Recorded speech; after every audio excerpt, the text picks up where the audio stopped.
to have their own agents. And in some situations, the rooms were even small and full of agents.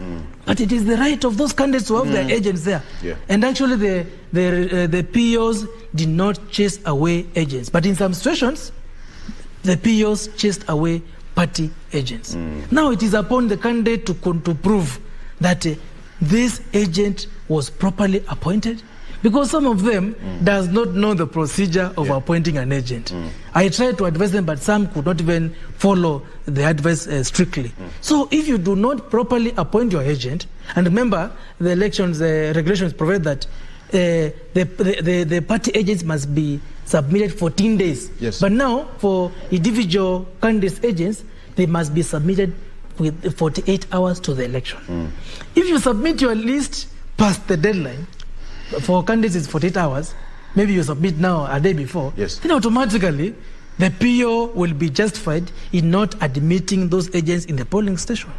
So, but now, if you submitted your list of agents on time and they are chased away and you go to court, you can say, my agents, because you have the right to agents. Yeah. They are the complainant will have a good case in court. And actually the court may order elections in those areas. And to be honest, we may have actually several by-elections. Yeah. In this election? In this election. We may have several. Believe you me, Victor. Because now, you know, with the opportunity given to candidates by the Iebc, and I commend the chair for the good job, of ensuring that, of allowing candidates to have their own, because we wrote to them and they allow, because now the Iebc can even say no. Because as much as we have the Elections Act, the Constitution is supreme. They can quote the Constitution and say no, just party agents, but they allowed. And also they allowed agents to even take copy photos of the forms in the polling station. I think they did their job, but now the other officials, maybe the clerks or the POs, may be compromised. And that is the reality. If somebody has a genuine complaint, let them take those complaints to the court. And according, if you look at the Elections Act, Section 75, if it is governor, for example, you take to the High Court, the nearest High Court. If it is the MCA, resident magistrate courts. If it is MP, senator, women rep to the High Court. Of course, presidential Supreme Court. So the judiciary is there also to ensure that the right, the political right of every Kenyan is safeguarded. Okay. Yes. Actually, something quite, not so similar to what we'll be talking about, the legal matter now. There seems to be a big or a loud silence from the big four, so to speak. But let me now write down to the top two. That is Honorable Odinga and Deputy President William Ruto. According to what we've been seeing online, and even the reporters are out there, as at yesterday there was some signs of a press conference, and at some point it was called off. All of them were called off, rather. What do you think is running through their minds right now? Because from Tuesday, today's Friday, no word from them. And actually, that was the best decision by them. After voting, what should they say? They should not even say anything. The people who should be now active in this process are their agents. Yes. That's why they have their agents. Yeah, because they should not comment actually anything, because that would be part of, if there is violence, and God forbid, and maybe it is attributed to some statements by these candidates, then they will be culpable. So I think even as on the legal point of view, they should just stay at home with their families. Many of them were campaigning without having time for their families. Let them stay at home with their families. So this is where you say that kila mtu afanye kazi yake. Kila mtu afanye kazi yake.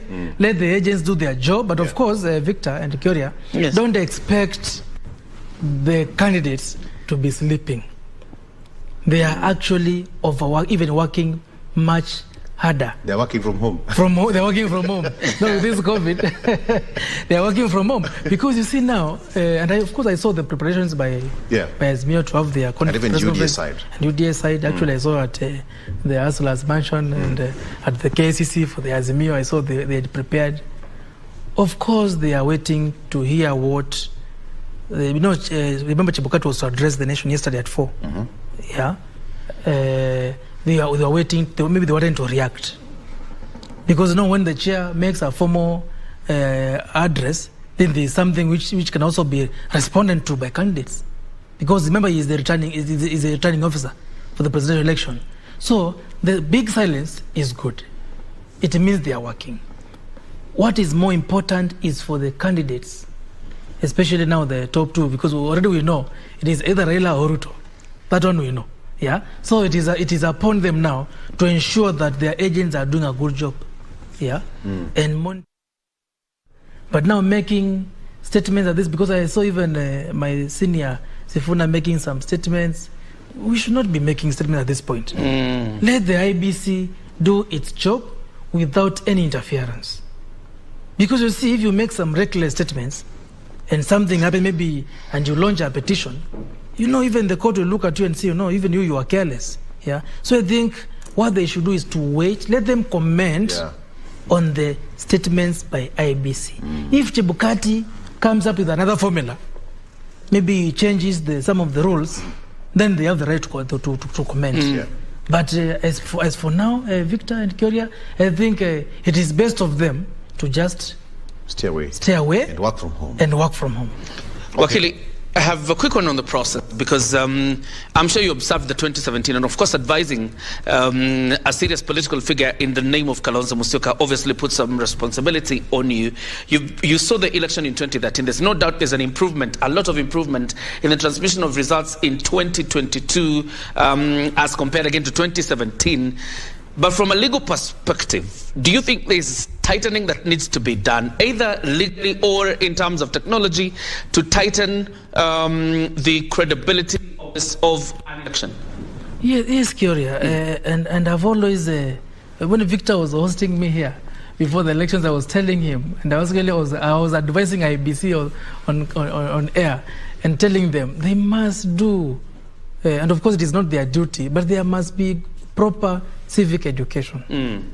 Because to be honest, Kyoria, there are so many Kenyans who don't know how to vote. What? They'll put a tick for who they want and an X for who they don't want.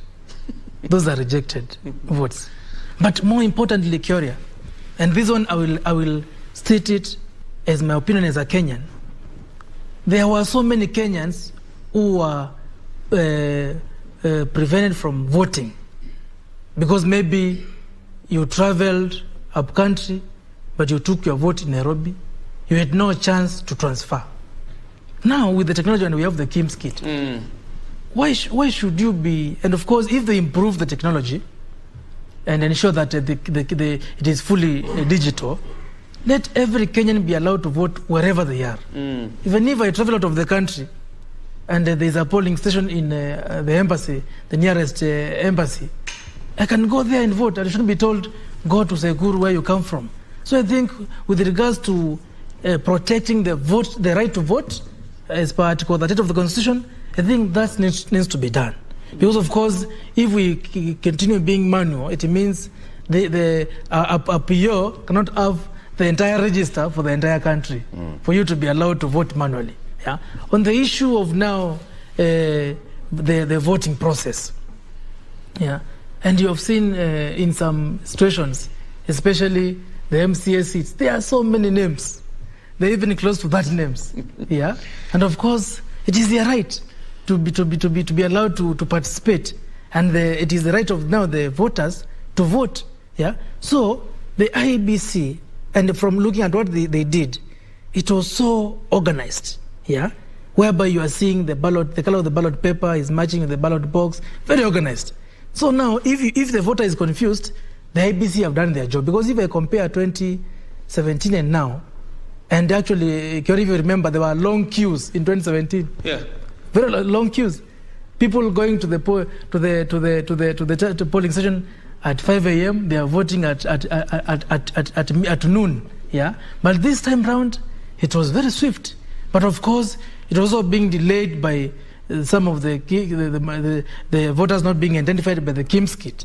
So there were those kind of delays. Yeah, but it is something which needs to be improved. And then you see some of these polling clerks, they are employed maybe a month to the election. Yeah, maybe some of them are not even qualified. They're not properly trained. So I think it is upon IEBC to ensure that they properly train the polling officials, because at least for the ROs, yes, and the commissioners, I think it should be around a permanent job, whereby they are given a contract. Right. But for yes, let's take a break, and perhaps Kiore, you can take us to ground zero. Absolutely.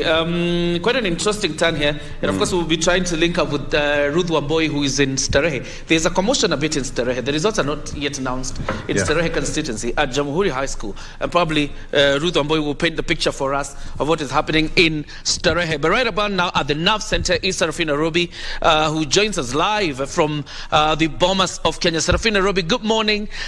Quite some activity behind you. Could you kindly give us a quick update on what is happening?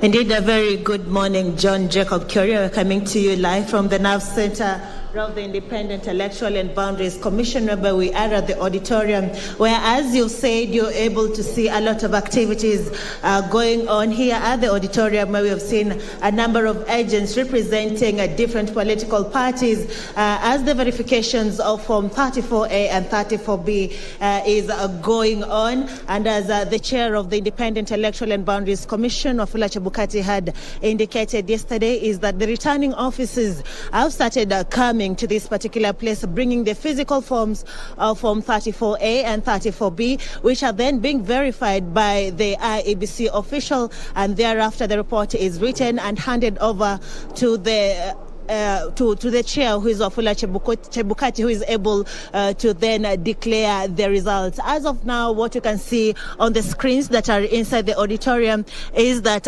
William Ruto is leading with about 50.63%, followed by Raila Odinga at 48.29%, and then we have George Wajakoya at 0.79%, and Wahiga David Maure at 0.26%. Well, Curia, with Aaron Chariot, who is also here at the auditorium, to just get his views on how they've seen the process going on, and to also give us his observation. Karibu sana. Thank you. Yes, what's your observation so far? Well, so far so good. I'm satisfied with the process this far. I like what IEBC is doing. When the constituency returning officer arrives with Form 34A, which are the forms of the station, and the collated results from the constituency, the 34Bs, they take one station. We have our agents placed there. So far, I think they have verified up to 16 constituencies, and out of those, we haven't found any discrepancy with what we have at our other tallying centers, our own. That is at the party headquarters and our presidential command center. So basically, we are satisfied with the process this far. The only concern is the speed at which this is being done. It's quite slow. IEBC have promised us that this morning, you can see there are about, I think, 7 or 8 workstations. They have said they want to increase them to 12 so that the work can move in a bit faster. I'm told a good number of returning officers have actually arrived with their results. They're now just waiting to get a table so that they can begin the verification process. So far the process is thorough. It meets the threshold of what a proper scrutiny of a free and fair election, at least up to this far. What I have seen, I am satisfied, and I hope we stay that way up to the 291st constituency. Then the election winner can be declared. I believe you're representing Kenya Kwanza. So how are the results so far on your side? They have all tallied with what we have at our... We have 3 independent verifying centers of our own who have sent us results from the 46,000 plus polling stations across the country. We have done our tallies. We know we have won, but we await the decision. The election has to be called by IEBC.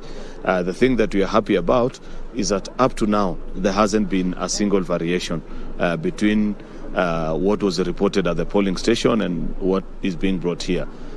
We hope that there had been fears and rumors yesterday that probably somebody may try to change or do the other. But up to this point, there is nothing of the sort that we have seen. So what you have seen brought here is exactly what was announced at the polling station up to this point, and we are satisfied, and we hope it stays that way until the end. Comparing this election to the previous elections, how would you rate the level of transparency that the Iebc has given different political parties? What I would say, the thing that sets this election apart is a decision to upload the Form 34As from the polling station immediately counting was done. That public portal of the 46,229 Form 34As, when the minute they were made public, it made life very difficult. You remember, if you go back, and you can go back to 2007, 2013, even 2017, there were all these issues about, oh no, this is not what was announced at the polling station. But immediately you count and you upload. At that point, many people hadn't thought about, oh, you need to change this. That the little games that the different people who try to sabotage elections do is that once they do the independent tally and they realize they are short of, like, this is a close election, that's the truth. We know our candidate has won, but it's not with a very big margin. So you find people try to be mischievous and say, oh, if you can get raise 1,000 here and the other, they try and piece them together. In this election, that's nearly impossible because of the uploading of the 34As. Immediately counting was done at the polling stations, and that has been what has made this election safer. The only issue, and there was a meeting last night between our agents and Iebc, and this matter came up, is what will happen when there is a discrepancy between a physical form brought here and the uploaded one. The law, as per the Iebc Act that we passed, this must be around, I think, the 2016 one, is that when there is a discrepancy between the electronically transmitted one and the physically brought here, the returning officer, that's the chairman of Iebc, has a legal obligation to verify and find that which represents what was announced at the polling station. And that is what will carry the day. Of course, there'll be a whole process about it, calling of agents, seeing the copies that agents were handed. Remember, all agents were handed copies of the 34s is in at least most of the stations, not all of them. In certain places, there were difficulties here and there. But in most of the stations, that's what was given. That has made life extremely difficult for anyone who tries to manipulate this election.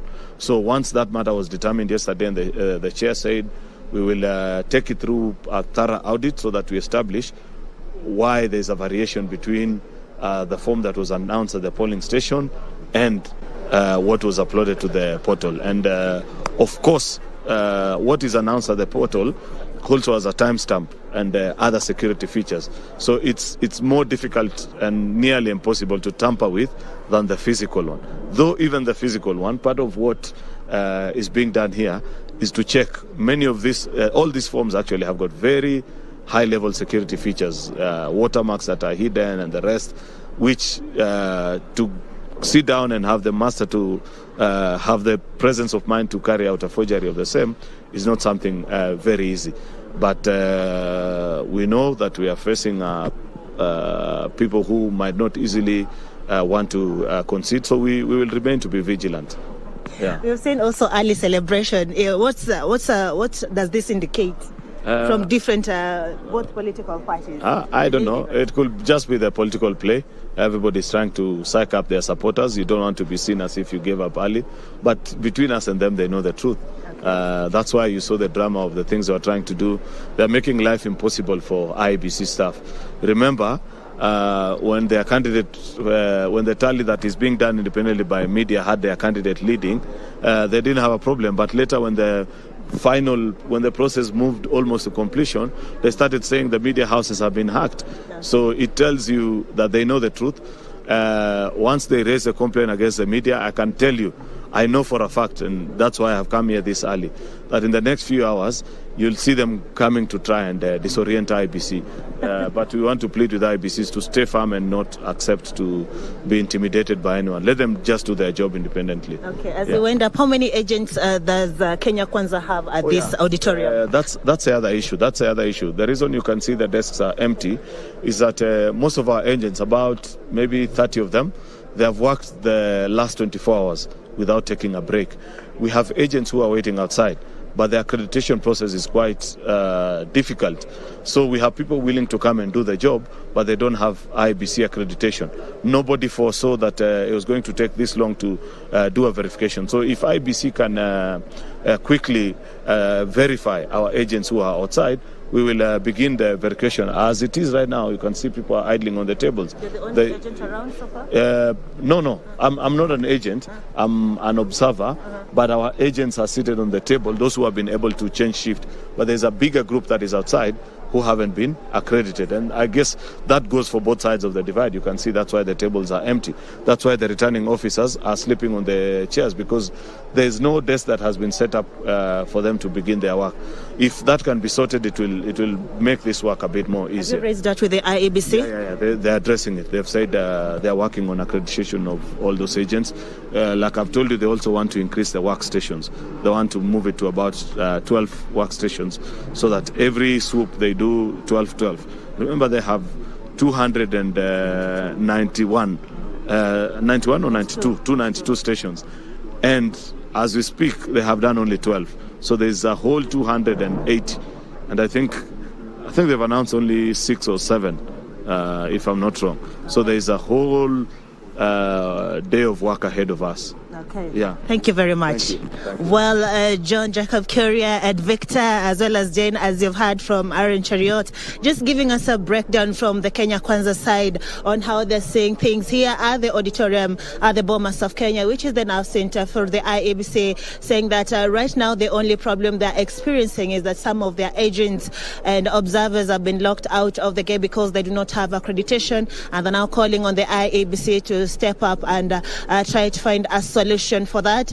As we had shown you the pictures here at the auditorium, is that we are able to see a couple of IEBC officials already here at the main center where they're supposed to be in order to verify the forms 34A and 34B, as some of the returning officers have already arrived even as of yesterday, and we continue to await to get now the official communication from the chair, who is Wafula Chebukati, to get to understand how many constituencies how many returning officers from a different constituency have been able to arrive at this particular place, and how many of those Form 34A and 34B have been able to be verified. As I had told you earlier on, is from the screens here at the Bomas of Kenya, is that we are able to see that William Ruto is leading with a 50.63%, followed by Raila Odinga at 48.29%, and then George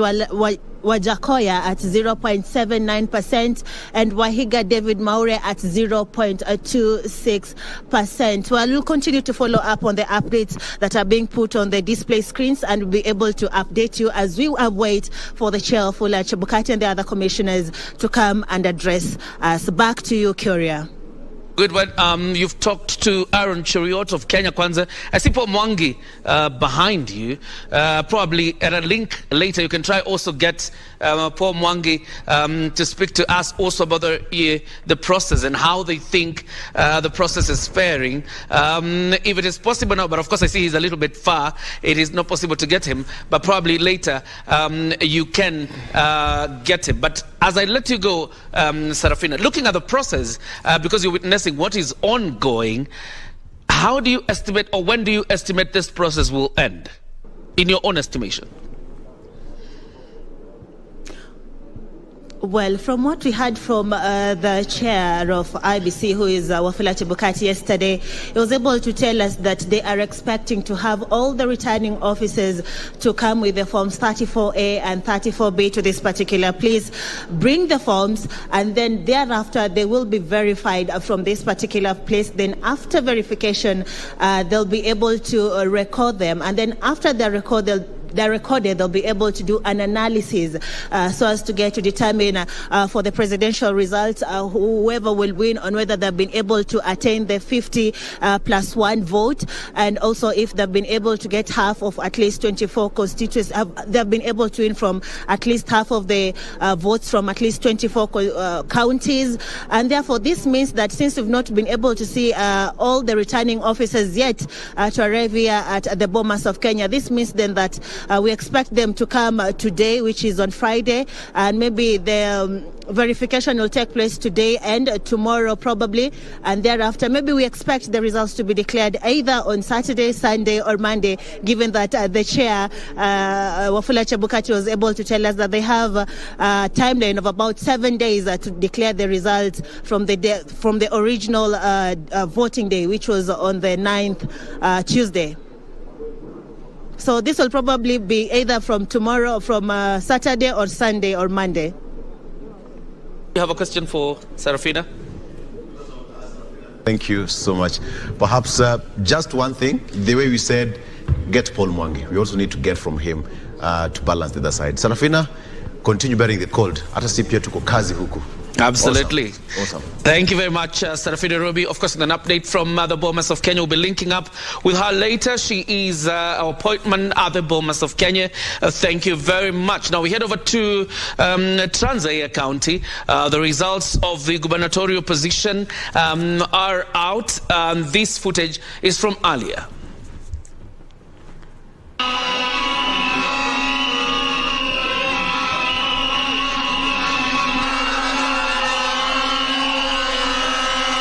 The powers conferred to me by the Constitution of Kenya, I want to hereby declare that George Natembeya of ID number 10857919 has been duly elected as the county governor for Trans Nzoia County.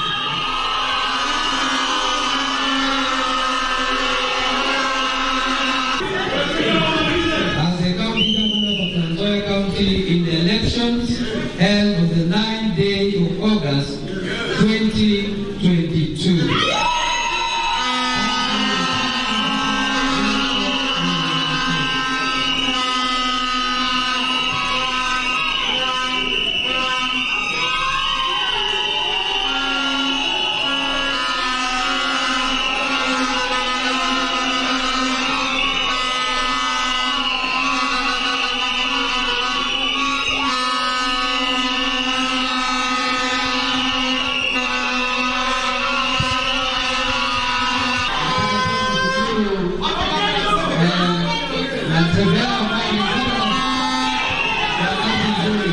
Kwa hivyo tunatumia kidogo, tunapatia tu nafasi kidogo aseme machache.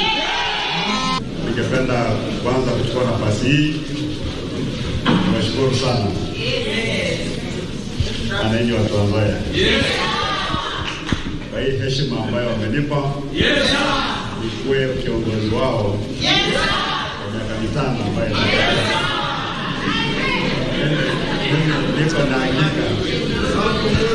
niko na hakika kwamba yale mambo yote ambayo tumekuwa tunaongea katika kampeni tutatekeleza kikamilifu. Ningependa pia kushukuru familia yangu, nikushukuru mke wangu na watoto wangu 3 kwa ile support ambayo wamenipatia. Pia ningependa kuwashukuru sana wale watu ambao tunafanya nao kwa ofisi yangu ya kampeni, ikiwemo timu ya media, timu ya security, timu ya protocol, timu ya welfare. Na pia niwashukuru sana wale viongozi wengine ambao wamekuwa nasimamia masuala ya kampeni katika sub-county zetu 5 na pia katika ward zetu 25. Wamekuwa watu ambao wamekuwa waaminifu sana, wametufanyia kazi nzuri. Ningependa pia kuwashukuru professionals, wakiwemo walimu wetu wote wa KUPPET, wa NAT, Kesha, Kepsha ambao tumeshikana sana. Over 90% ya walimu wamekuwa katika kampeni hii. Ningependa kuhakikishia kwamba hii ndio mwanzo wa safari ya kukomboa Trans Nzoia. Tunajua kaunti yetu mahali ipo sahihi na mwanzo atakana kwenda. Ningependa tu kuwaomba wakazi wa Trans Nzoia kwamba ile kazi ambayo iko mbele ni nzito lakini inawezekana. tukishikana pamoja, tusaidiane na tukoparate, nafikiri mambo yatakuwa mazuri, ili tuondoe kaunti yetu mahali ipo namba 47 ikuje. Nawashukuru sana kwa kukaa hapa kuanzia mchana mpaka sasa imefika asubuhi, mmevumilia. Idhirisho kamili kwamba natembea bila nimesema yeye ni project wananchi, kweli ni project wananchi.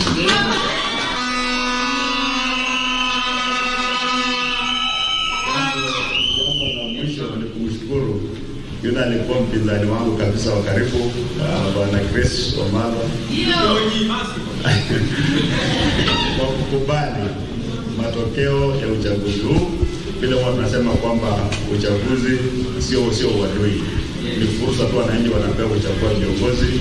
Amekubali, amekonziti, na mimi najua atajoin wakazi wengine watu wazee katika kujenga kaunti yetu.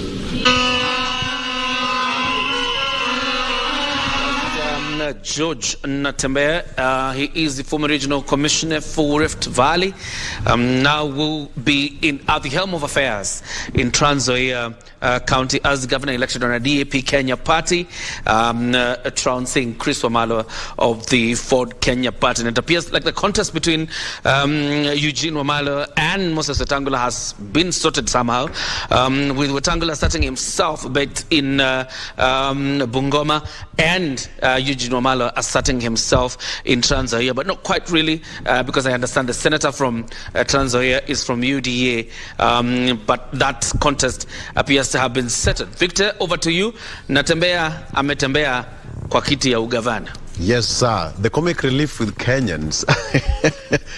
Yes, sir. Everything is yes, sir. I mean, you have just to make it fun. I mean, there is no serious issue about it. And coming back to Wakili here, exactly what Senator Chiruyo talked about is what we've been discussing here in studio.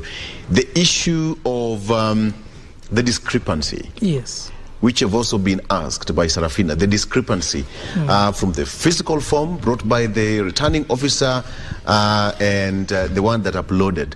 And now you could hear that they've also raised that question, that what if? Yes. Yes.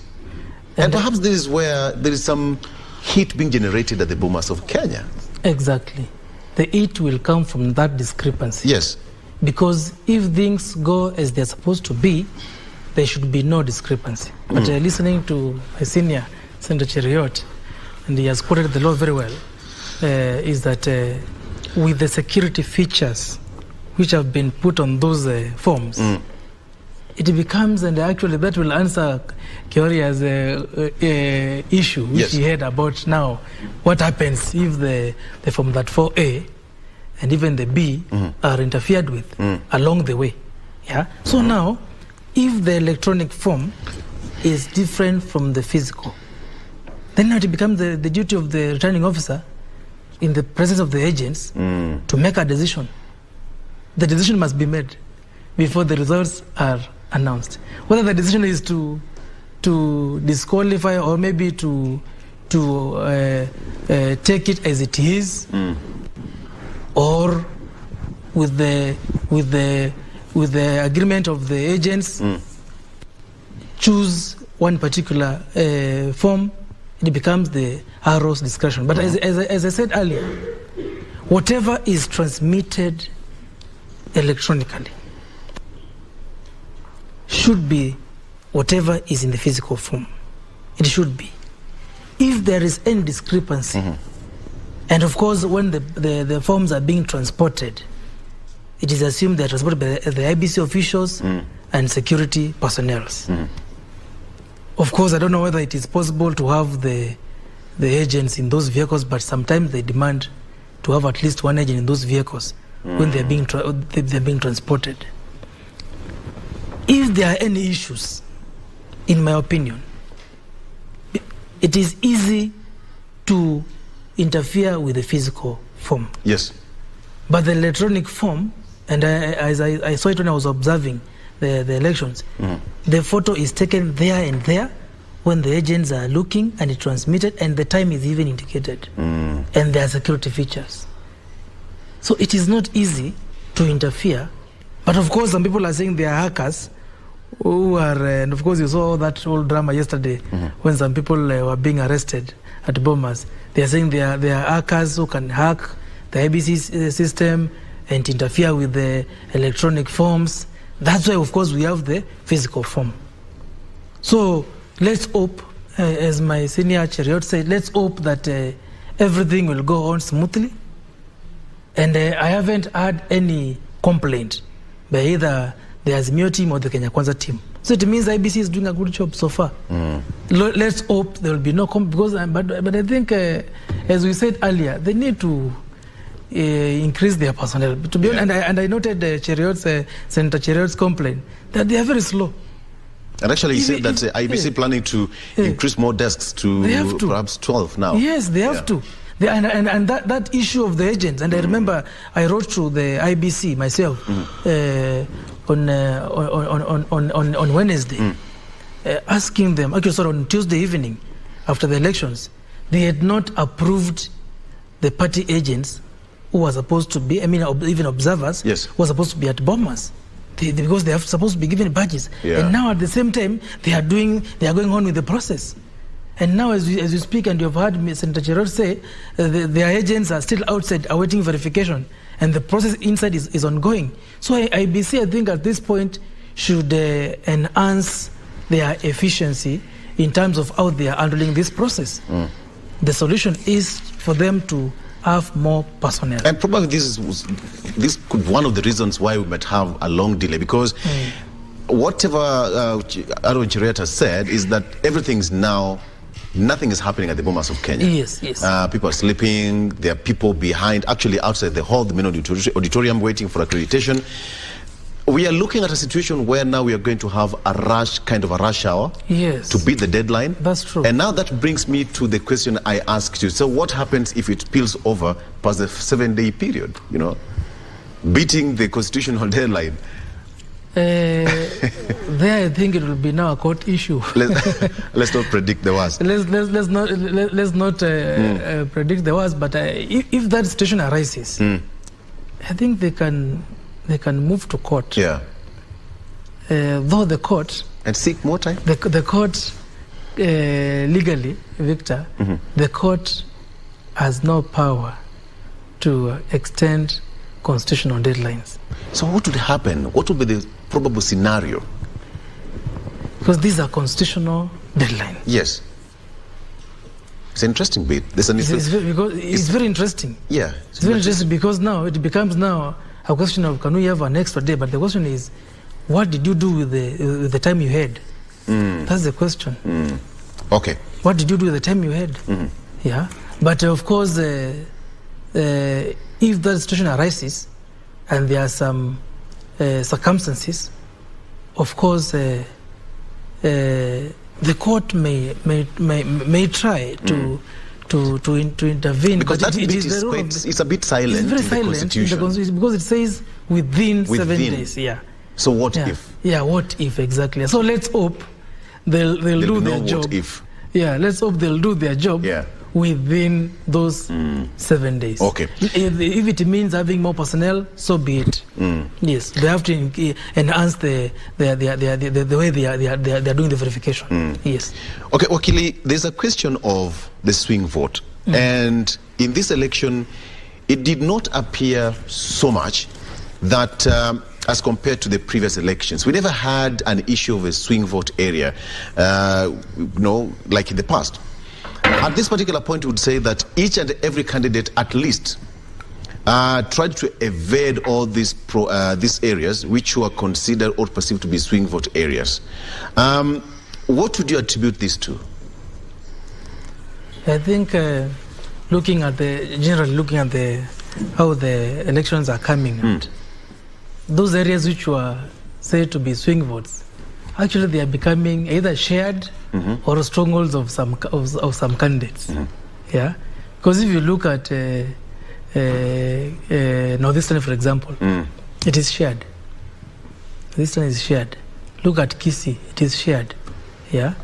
Look at now the coast. Coast you have seen Azimio dominating, though Kenya Kwanza also have a good share of it. Yeah, because mostly the swing votes are the ones which determine actually who wins the election, because every candidate has their own stronghold.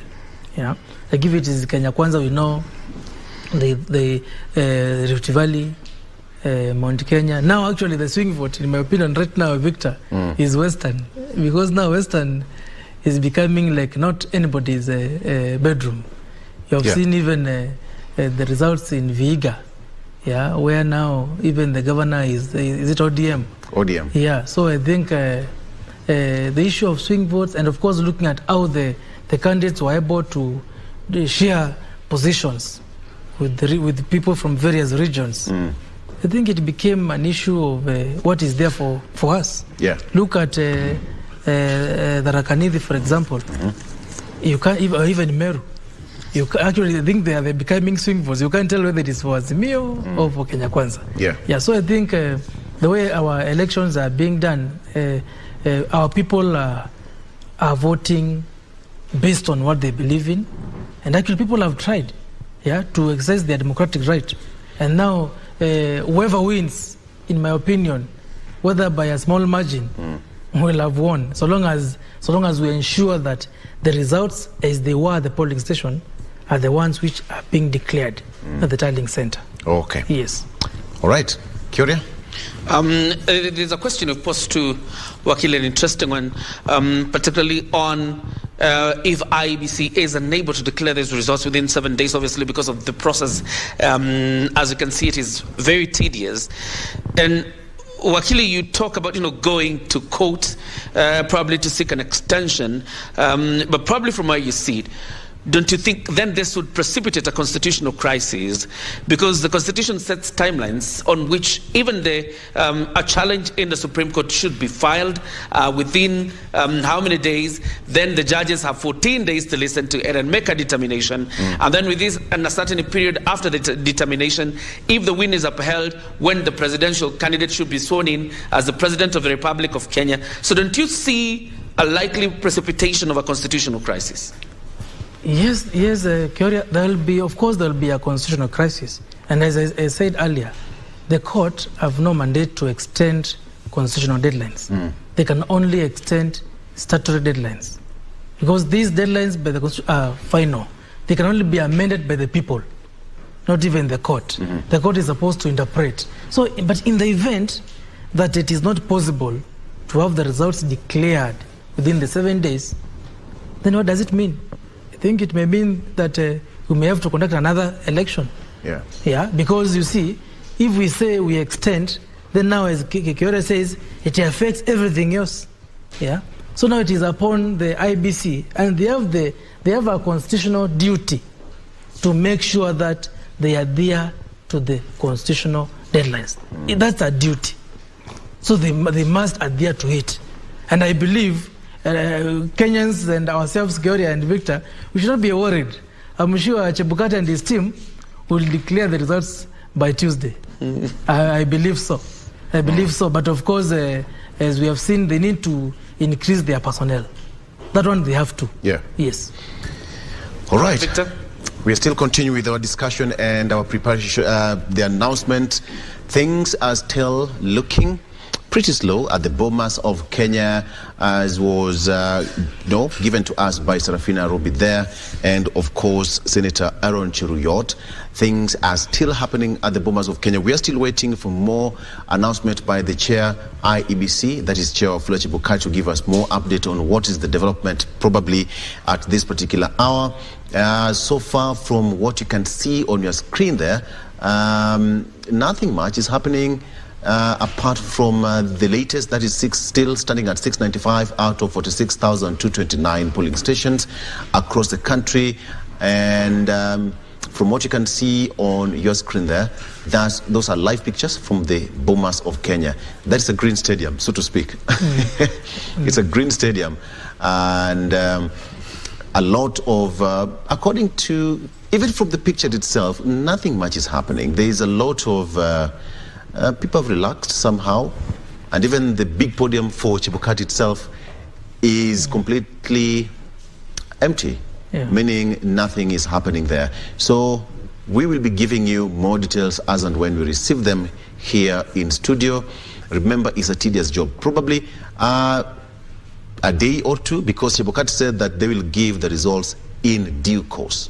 That's what he said, in due course. So we don't know when that will happen. Live pictures from the Bomas of Kenya.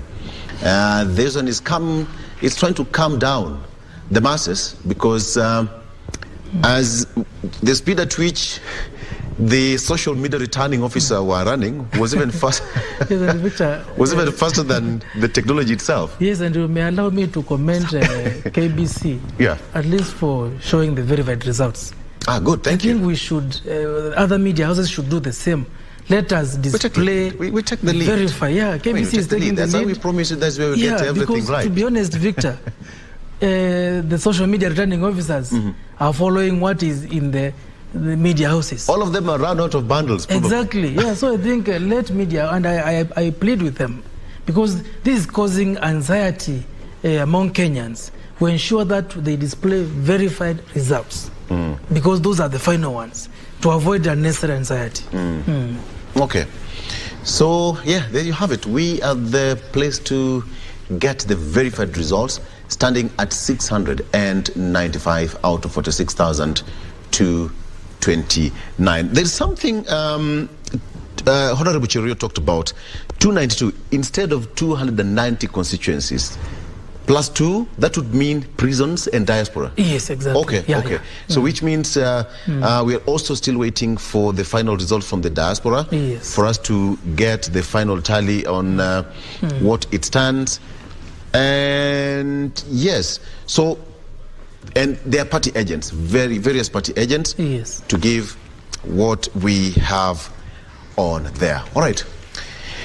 The time now is 27 minutes past 9. We've been here since 6 a.m. At this particular point, let's take a break. And of course, we leave you with the graphics on what we have on who are the winners and the losers at this particular break. We'll be right back.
Don't stop working as we go through this. I would like to read the first constituency verified result for the presidential election, and this from Webuye East constituency, Bungoma County. This is the result for Webuye East constituency, Bungoma County. Total number of registered voters, 48,950. Total valid votes cast, 30,491. Rejected ballots, 384. Raila Odinga, 13,720. William Ruto William Samoei, 16,412. Waihika David Maure, 110. Wachakoya George, 249. Those are the results for Webuye East constituency. Thank you. We shall be back with more verified results.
Race continues to shape up, and here at KBC Channel 1 we're giving you a 360 degrees coverage, wall-to-wall coverage, an exclusive view into the race as it shapes up, as well as races across the country, including the gubernatorial, the senatorial, the woman rep position, the member of parliament, and the member of the county assembly. We want to head over to Kabete in Kiambu County. Let's listen in of what is happening what is happening in Kabete. Njenga 653 votes, Njenga Wicks Mwevi 6,057 votes, Thiongo Ede Wamboi 1,297 votes, Wamashukuru James Gidua Kamau 49,400.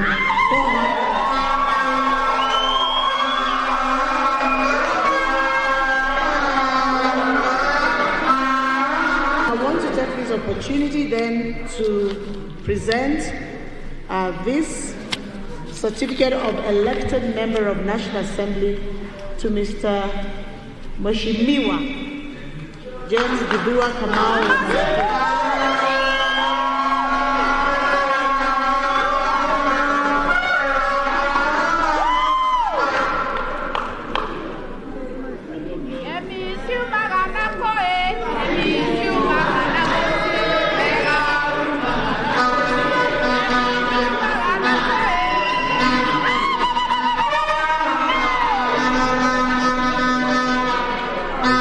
Congratulations. All the best. It is congratulations to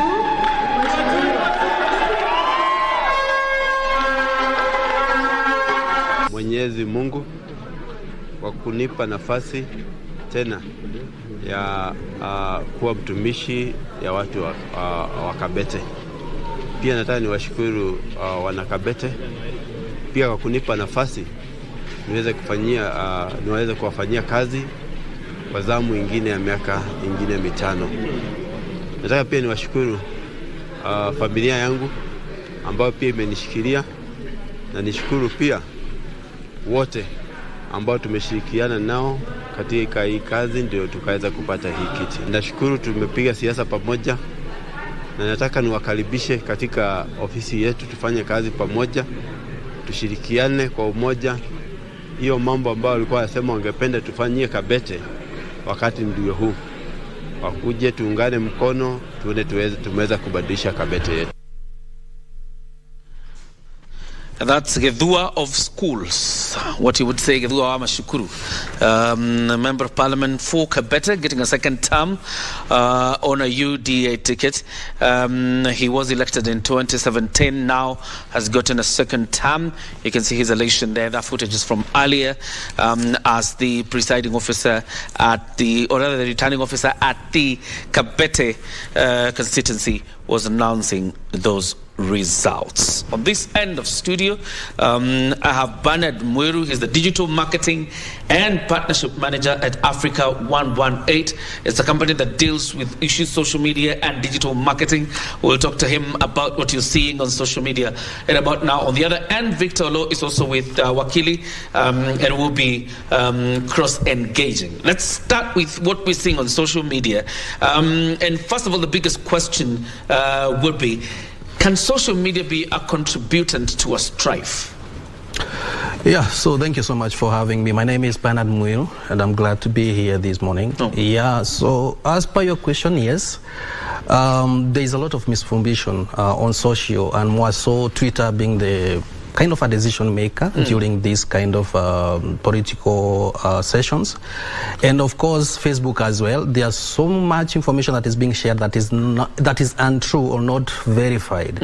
And there's those people who believe that's their source of information. There's that kind of a section of people who rely on that kind of information. And you see, when people just share information live, there are chances of this information landing to a person who is relying on that information 100%. And at the end of the day, that person is, this is what I need, this is what I'm gonna go with, this is the winner, this is the loser. Which of course we have seen. There are people who have gone and shared information of someone who won, and when the Iebc comes and mentions who won on that area, then someone different. So I would say social media is impacting a lot of misinformation currently, and it's high time that people at least verify, maybe from other credible sources out here in the Kenyan nation. You talk about misinformation. You probably could tell us what misinformation is, and as you tell us about it, tell us what also disinformation is, and in relation to the context of election. Yeah, so as mentioned, I would say misinformation are any uncredible information or rather uncredible content. Something that is not verified, something that is not verified if it is true or untrue. In terms of misinformation, I think the relationship is similar, but the thing is there's a lot of untrue, unverified kind of information that is being shared on social media. And in terms of how it is impacting the election, people are eager. They want to know who won, who didn't win, and where are we in terms of numbers. We have seen number one, maybe 50%, 48%, 50%, that kind of percentage. But there are people who their source of information is social media. And the people there, they lack maybe the journalistic kind of ethics and skills to rely information. That's what I would say. Is social media, first of all, as you talk about, and we'll talk about verification at some point, but in terms of credibility, can social media be a source of information? To some extent it would, because we have credible sources that are also on social media. There's a page that you can go and it shares the true or rather the credible information. Whereas there are people out there who are or rather they are kind of influencers per se, that are sharing uncredible information from their sources, who of course maybe they are competitors or people who are vying and people supporting some of those people who are vying. Yeah.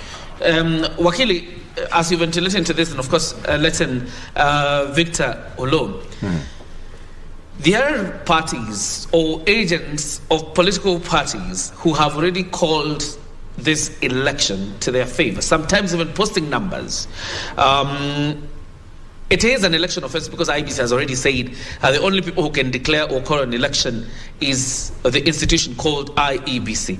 But it appears like either the Iebc's hands are tied or they just don't want to act. Wakili? Keoria, and I think I've listened to Bernard, I believe, on the issue of social media. And to be honest, there are very many consumers of the social media. And that's why there was the Kenyan Information and Communication Act, which was amended in 2019, and to put some laws to regulate the usage of the social media, and to be specific, WhatsApp, and even blogs. Yeah. So I think as much as Iebc are requesting social media users to refrain from posting unverified information, it now becomes the role of the Communication Authority of Kenya, and of course in conjunction, because it becomes a criminal act once you contravene the Kenyan Information and Communication Act of 2019, which now has put laws. If you are a blogger, the act requires that you obtain a license. The information you post must be authentic. But now the problem is there has been non-enforcement of that particular act. That's why very many people are misusing the social media. And to be precise, Keoria and Victor and my brother Bernard, this social media, if not properly guarded, may precipitate and cause a lot of tension, and actually even provoke Kenyans to think of engaging in some sort of violence. Remember, Keoria, as we speak, there is social media violence, where people are fighting online, using words, of course. What happens if the same goes to the ground? So I think the way we have requested the mainstream media, and I think, as I said earlier, I commended Iebc for only displaying the verified results. Let's also, even all social media platforms, they need to be cautious. And actually, the Ministry of Information actually should now start taking action on abusers and misusers of social media. Because if you want to post something, because many people, even myself, when I was at the village, Victor, I was following the results mostly from social media to know who has won. Because sometimes the mainstream media may have already given that information, so you refer to social media. So there needs to be proper mechanisms to guard the social media. But more importantly, I think we need to have a sense of responsibility as Kenyans, and try to adhere to some of these regulations because they are in the better good of our nation. Because if you cause tension, if you spread unverified information, because in some areas a blogger will say so and so has won, but in the real sense the other candidate has Which won. we actually saw all the way from Tuesday. Yes. Right. That's what is happening. I saw one in Kilifi where they were saying Aisha Juma has won, was governor. Yes. But now what I saw, That's it a is classic Mungaro. Exactly. That's a classic example. Another one I saw was for Langata, where they initially said Koril has won. Then the next day I saw Jalango has won. But now the good thing, defeat. but the good thing Koril conceded. So I think this social media, if not properly addressed, they may bring an issue. And perhaps, Kyura, maybe just chip in. Perhaps that is why in some jurisdictions, government resorts to shutting down social media during the campaign period. But, CS Matiang'i said that is not what they are going to do. Now we can easily see and clearly see what is happening on social media. I can easily say the amount of stress and tension and depression people are getting on social media at this particular time is quite enormous. What do you think about that on that side? Bernard. I think we can take a case in Uganda last election. They shut down all social media. Like you could not go to the internet unless you use a VPN. And I think where we sit now in Kenya, it becomes hard. But they notified the social media platforms that we are going to have an election period. Kindly filter some of this information. And I've seen some bloggers losing accounts on their Twitter accounts, their Facebook accounts. So this is to say the social media platforms have also stepped in.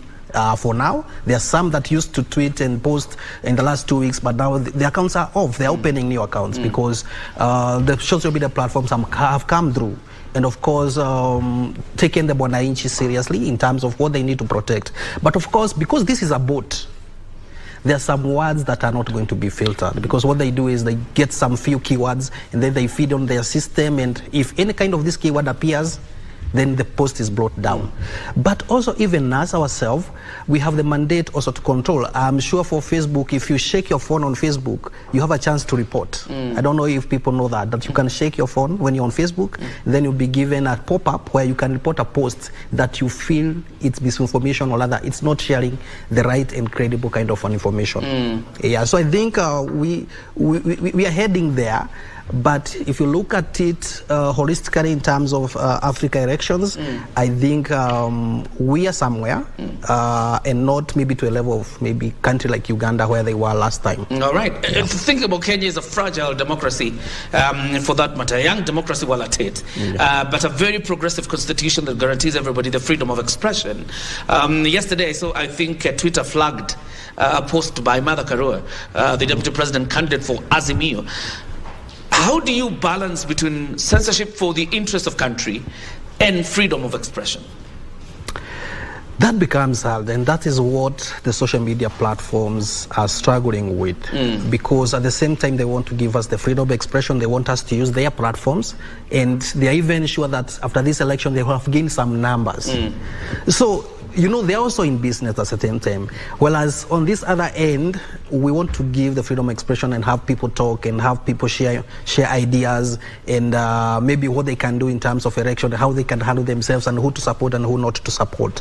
So I think hand in hand, there are some unmanageable scenarios. But as I said, the social media platforms, they already have the names of who is vying. And I'm sure for them, they are being monitored by a human being and not a bot. So that's the reason maybe why Martha Karua post was brought down or was flagged down, because there's someone behind the scenes who are watching all their content, all those guys who are vying, of course on the higher positions. Yeah. When it comes to social media and relaying of information, like you've said, social media can also be a source of information. Yeah. But there's a question of who should we trust then? That this one comes with credible information, the other one is just a rumor monger.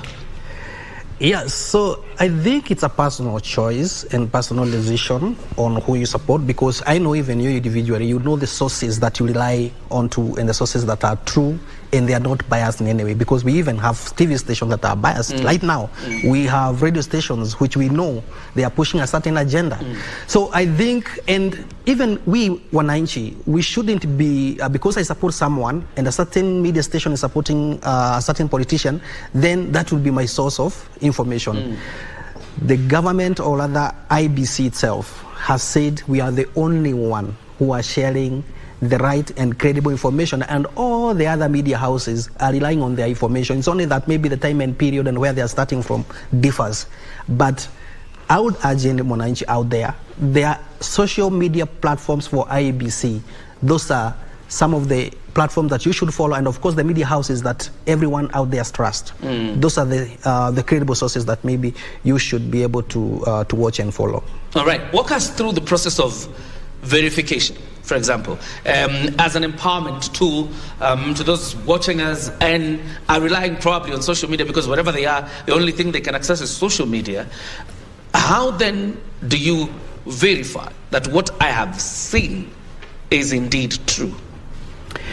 Yeah, so let's start from blogging, of course, which is hard to verify because maybe some of the Wananchi, they don't have maybe the skills to verify on that. But mostly what I look at is the domain name. The domain name. There's someone maybe who will create, maybe this is kbc.co.ke, and maybe someone will go and create another domain, kbc.com. Those are two different domains, and they're sharing different information. So you may land yourself in a certain domain thinking, this is the KBC that I usually follow. This is their website, this is their portal. And when you log in there, you find that the information being shared there is not credible, or rather they get misinformed because they thought they're relying on KBC, which is not true. The other thing is also social pages. There are so many pseudo accounts, and the good thing that with social media platforms is that they have verified. There's a blue tick on any verifying kind of social media platform belonging to any media house. There's a blue tick. That is to say, that's the page, that is the profile that you need to follow, and not any other thing that has been created there. Because even now, if you go to social media platform, maybe say Facebook, and you check KBC, you'll see a lot of different pages belonging to KBC. But the verified one and the true one is the one with the blue tick. And that's what I urge all media houses. Get verified on Twitter, get verified on Facebook, so that the audience there can be able to trust you as a credible media house. You talk about the blue badge, because it is given on Facebook as well as on Twitter. I think even Instagram is also giving the blue badge. But the problem with this blue badge, sometimes it has been given to politicians or people of influence because they have followers, and they are also peddlers of disinformation or information. But the blue badge still confuses the person watching it to make it look like it's credible. How do you deal with that? Yes, so I know there are some crooked individuals that they have the blue badge. And what maybe this social media platform look as is the following, your engagement, how far you have come, what is your status, maybe you're an editor or maybe you're a TV presenter, and you're attached to a certain media house. But you see, maybe when you left and go log outside there, when you leave this media house, you won't report back and say, you see, you verified me because I was working for KBC, kindly now remove the blue badge. I'm now on myself sharing my own information. There's not that kind of follow-up. But it's good to know, like any Mwananchi out there, to know who you're following and who are you relying your information on, because that's something that is individually. But we have people there who are credible, and you can follow up, and you can even verify from the credible sources like Iebc currently, who are sharing the real and credible information as of now. All right, let me throw it to you, Victor, to engage Wakili, and then also come on and at some point. Before I engage Wakili, on the split screen we have got 2 live pictures. That is one from Madeira constituency and another one from Bomas of Kenya. Perhaps, Director, if we could just head to Madeira and get to listen to the nuts. What's happening from Madeira?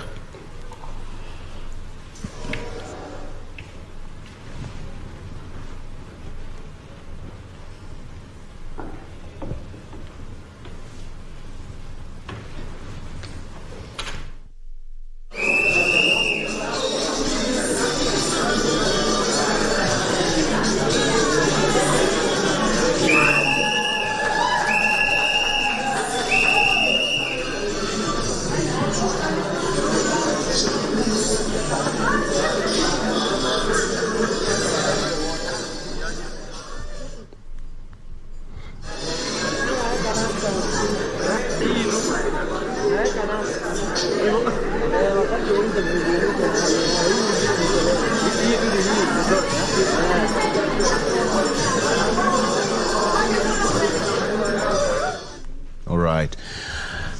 Those are live pictures from Madeira constituency and another one from Bomas of Kenya. As we promised earlier, this is a place that you'll be getting that 360 degrees coverage on this historic election, the transition election as we know it, because a lot is at stake. Iebc, we are also waiting for the next address by Wafula Chebukati, but the way it seems, everything is still slow at the Uchaguzi Hall at the Bomas of Kenya, and that should be the returning officer in Madeira. You're yet to hear what is happening there. All right, so we are talking about social media, and an expert in studio, and I have Wakili in studio. Now, there are certain limitations legally as far as the use of social media is concerned. Have we reached a position where an action is punitive by law in Kenya, so to speak? Yes, Victor. we have the amended Kenya Information and Communication Act of 2019, where now it has placed regulations and offenses with the use of social media.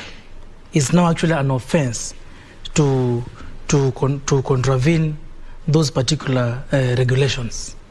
But now the problem, as I said earlier, is enforcement. Enforcement. That was my next question. Enforcement. Yes. It seems like it's a silent kind of law. Yes, because I've heard my brother Bernard say that in some countries like Uganda, in times like this one, social media is completely shut down. Yeah, there was a blackout. I would advocate for that in Kenya.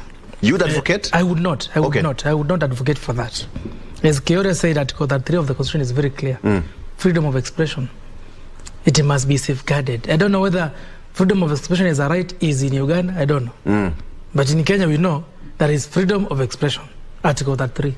And the Constitution is supreme to any other statute. So as much as we have the Kenya Information and Communication Act, we have the Constitution. But now the issue here, and actually what I would request the relevant institution, and this case is the Communication Authority of Kenya in conjunction with the DCI, they need to start taking action. Whereby the laws are very clear. If you are a blogger, for example, you are supposed to have a license. If you are a WhatsApp admin or maybe a Facebook admin, you must verify every information which is posted in that particular group. And if the information will cause maybe hate speech or spread unverified and information which can actually initiate some level of violence, then I think action must be taken early enough, not too late. So we need to see the Communication Authority of Kenya at work. We need to see the DCI at work now. And of course, anybody, any Kenyan, can launch a complaint. Yeah, so it also becomes a responsibility of every Kenyan. How will you, Victor, know a WhatsApp group in a place called Teso or a place called Wajir, where the members are spreading information which can actually cause tension? Yeah, how will you know? So it becomes a responsibility of the members of that particular group. Somebody needs to launch a complaint. Yes. Because the police will not act on an existing complaint. But then even with all these things happening, then we have to throw it back to the law enforcement officers. Yes. For lack of action. Yes.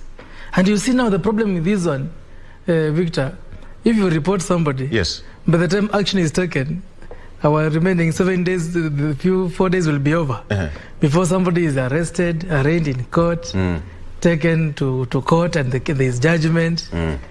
The time will be over, and of course, if that person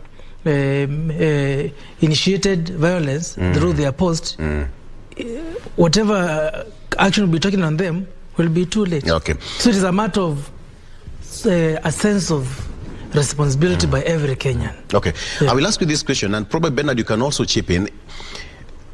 Is social media a blessing in disguise? I'm asking this question because throughout the campaign period, we saw almost all the political parties having their social media platforms running. They never depended on mainstream media. They invested on social media to transmit their rallies. So to an extent, is it a blessing in disguise for us as Kenyans? Actually, I will not say a blessing in disguise. I'll say it is a blessing. Not in disguise. It is a blessing. But now, it is now the opposite of blessing is curse. Now you can say curse in disguise. Yeah. I don't know. But in my opinion, it is a blessing. But now it depends on how we use it. There must be proper use of the social media. Yes. Because as a lawyer, I can tell you, when I was at home voting, I did several cases at home. Yeah, I can log in to Microsoft Teams and Zoom and do my matters there. Yeah. It has really helped. Actually, these virtual courts came as a result of social media. Yeah, that's why now we have these social media platforms which are even being used. Even now, even to Iebc now, these forms are transmitted via social media. Very fast. Take a picture, WhatsApp, you send. Very fast. Yeah. So it is, instead of in the past, somebody had to go to cyber, scan, and send. There's no electricity. There's a network problem in the cyber. Network problem. Yeah. So it is a blessing. Yeah. But now we have to use it well, because it can be also used to cause fear, because some candidates, Victor, as you have said, did not even go to the ground. Some were campaigning via social media. That bloggers were in a permanent employment, where they are doing all those man of posts, campaigning, spreading propaganda. And you know, propaganda sometimes really affects the reasoning of the voter. Yes. Like as our propaganda being spread that now there's an agreement between some candidates, so and so are stepped down, and the voters will go there and vote for the other person and say, oh, he stepped down, and it is propaganda. So I think there needs to be a regulation, and that's why we have these amended acts, where now the social media usage must be regulated. Okay. Yes. All right, before we come to you, Bernard, let's go to Madira now and listen to the returning officer. Straight to Madira. Karaoke Kamau, 2,649 votes.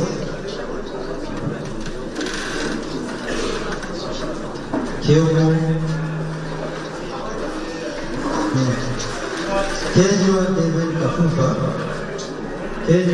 Kafufa, 190 votes. Kyomo Faith Goli, 216 votes. Maina Barton Mashiro, 1,920 votes. Minor Gerard Mashera, 449 votes. Mudongo Sare Salome Wambui, 1,644 votes. Ndagita Anthony Murithi Maina, 12,880 votes. Washira Peter Filipo,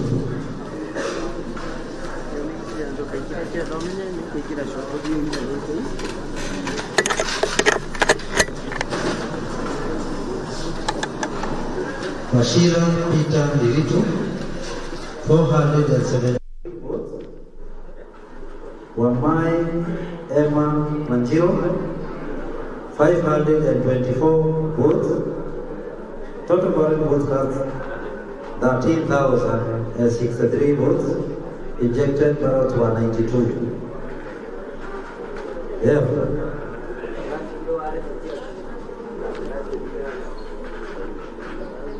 I declare Dagita Anthony Murithi Maina to be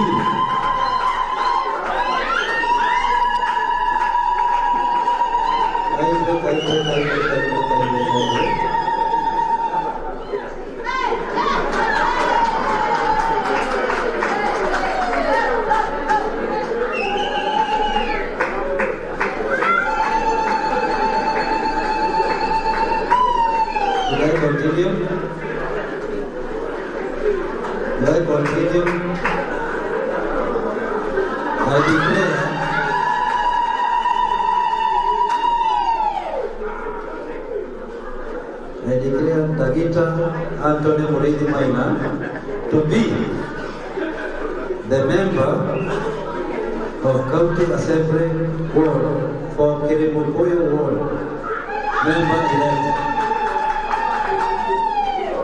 Chief agents, kindly come and sign for me. Chief agents.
Lastly, but not the least,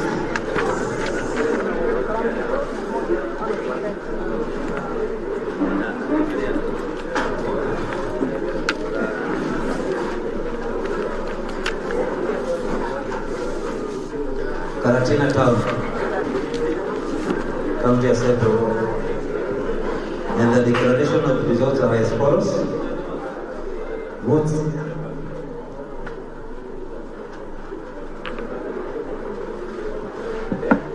garnered by each and every candidate as they appear in the ballot paper. We will start with Gadigia Anthony Muriuki, who garnered 3,758 votes. Kariuki Rinet Wamuyo,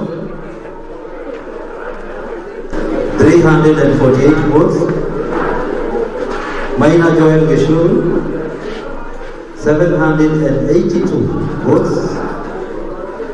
Moridi Paul Dirijo, 1,958 votes. Mwangi Rusi Wamboi, who garnered 360 votes. Ngonyi James Kimira, who garnered 564 votes. Wero Basot Burungo, 10,008 votes. And therefore, Wero Basot Burungo, having garnered the majority votes, is hereby declared the MCA elect for Karatina Township.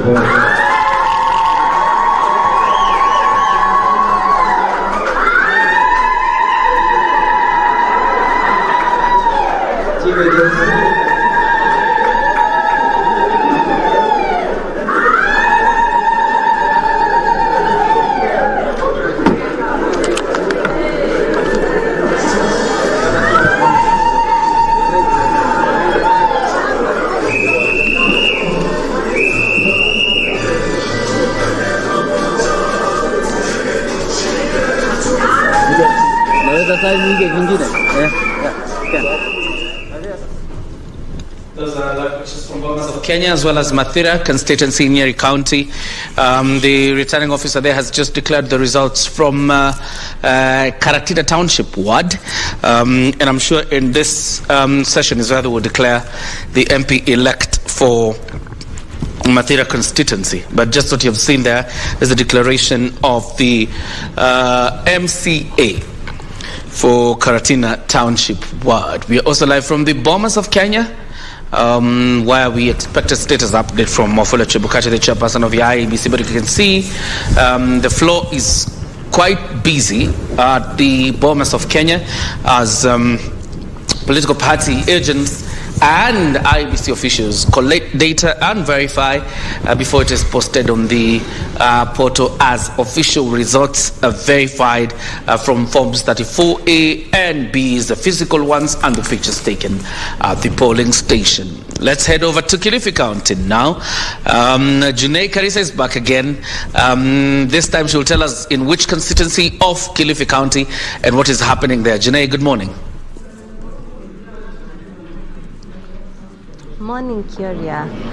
I'm coming to you live from Kilifi North constituency at the Pwani University. This is the county tallying center, and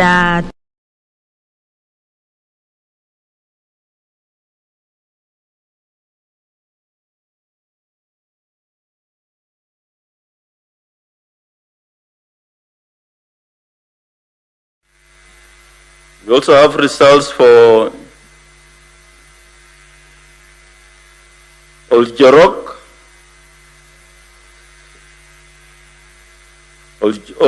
constituency in Nyandarua. Registered voters 60,199. Total valid votes cast 39,867. Rejected ballots 296. Odinga Raila 7,579. Ruto William Samoei 31,982. Wahika David Maure 140. Wachakoya George Luchiri 166.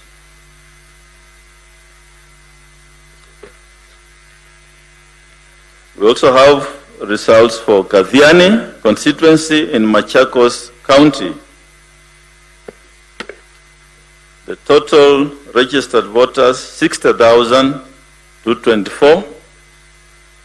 Total valid votes cast 37,999. Rejected ballots 260. Odinga Raila 30,984. Ruto William Samoei 6,624.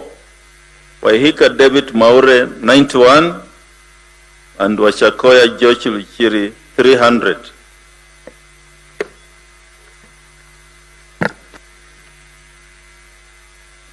We have results from Kangundo constituency in Machakos County.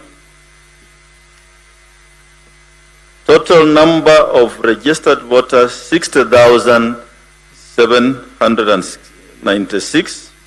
60,796. Total valid votes 38,671. Rejected ballots 330. Odinga Raila 29,808. Ruto William Samoei 8,405. Waihika David Maure 93. And Wachakoya George Luchiri 365. Lamu East Constituency, County of Lamu.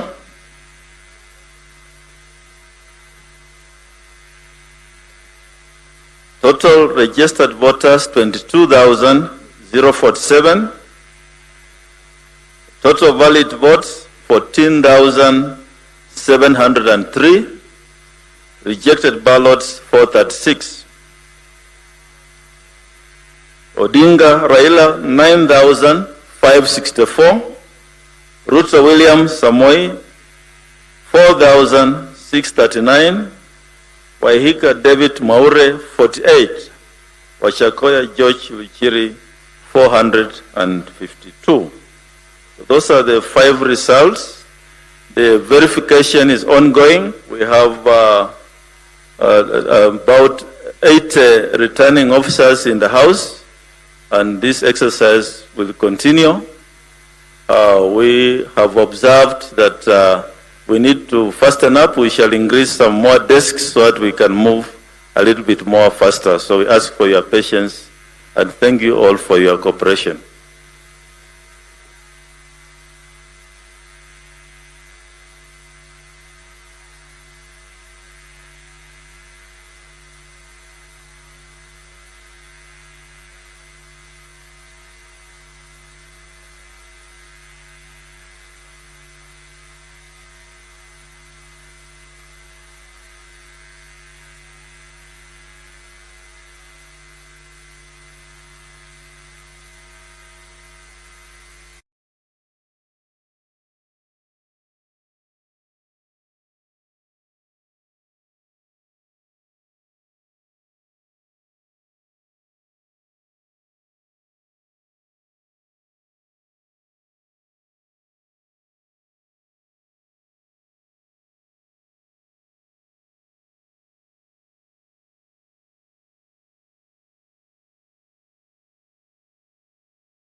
Ushindi wa urais kati ya Raila Odinga, William Ruto, George Wajakoya na David Maure. Siku zote ni Frida Mwaka, nitaitika. Naam, inaitwa Loft Matambo. Karibu, tumekita kambi kama ilivyo ada tangu juzi katika maeneo yote, na wanahabari wetu tayari wametundikwa kwenye kiombo chako. Duncan Haemba yuko Siaya, Frederick Mwitiriri na Leila Mohamed wako kitovuni. Tulilita tovu jana Iebc kutangaza matokeo yote yanavyotiririka, na mwisho kabisa tuko na Kirori yuko huko Meru. Naam. Karibu sana mtazamaji kwenye maamuzi. Kama tulivyokujuzeni ni kwamba matangazo yanahesabiwa rasmi na IEBC katika hili tovu la IEBC pale Bomas, na zaidi ni kutathmini fomu ambazo zinaingia na zile ambazo ziliwasilishwa kwenye mtandao tangu juzi. Na moja kwa moja tutakupeleka katika kituo hicho cha Bomas, ambapo nataka mwanahabari wetu Frederick Mwitiriri atujuze kufikia sasa labda ni vituo vingapi ambavyo vimewasilisha, ni fomu ngapi zimefika, ni ngapi zimetathminiwa. Naam, na mbona kwa pamoja na Leila Mohamed hawa wamekuwa ni pacha wa IEBC. Naam. Naam Frederick. Shukran sana Lofty Matambo mkiwa na Frida Mwaka kwenye studio zetu jijini Nairobi, hapa kwenye kituo rasmi cha kitaifa cha kujumlisha kura ambazo zimetoka maeneo bunge yote 290. Tuko ange kukufahamisha kwa ukamilifu na kwa kina zaidi ni kipi ambacho kinafanyika siku ya leo. Tumelala huku, tumeshinda huku, leo ikiwa ni siku yetu ya 3 kukua hapa na kuendelea kukuletea matangazo ya moja kwa moja. Wakitangaza hapa, sisi pia tunakufahamisha kwa njia ambayo utaelewa kwa ukamilifu zaidi mtazamaji wetu. Na leo umeniuliza swali Lofty, ni kwamba hii leo zimefika tu maeneo 6 peke yake ambayo yameweza kutangaza, na tumeweza kutangaziwa.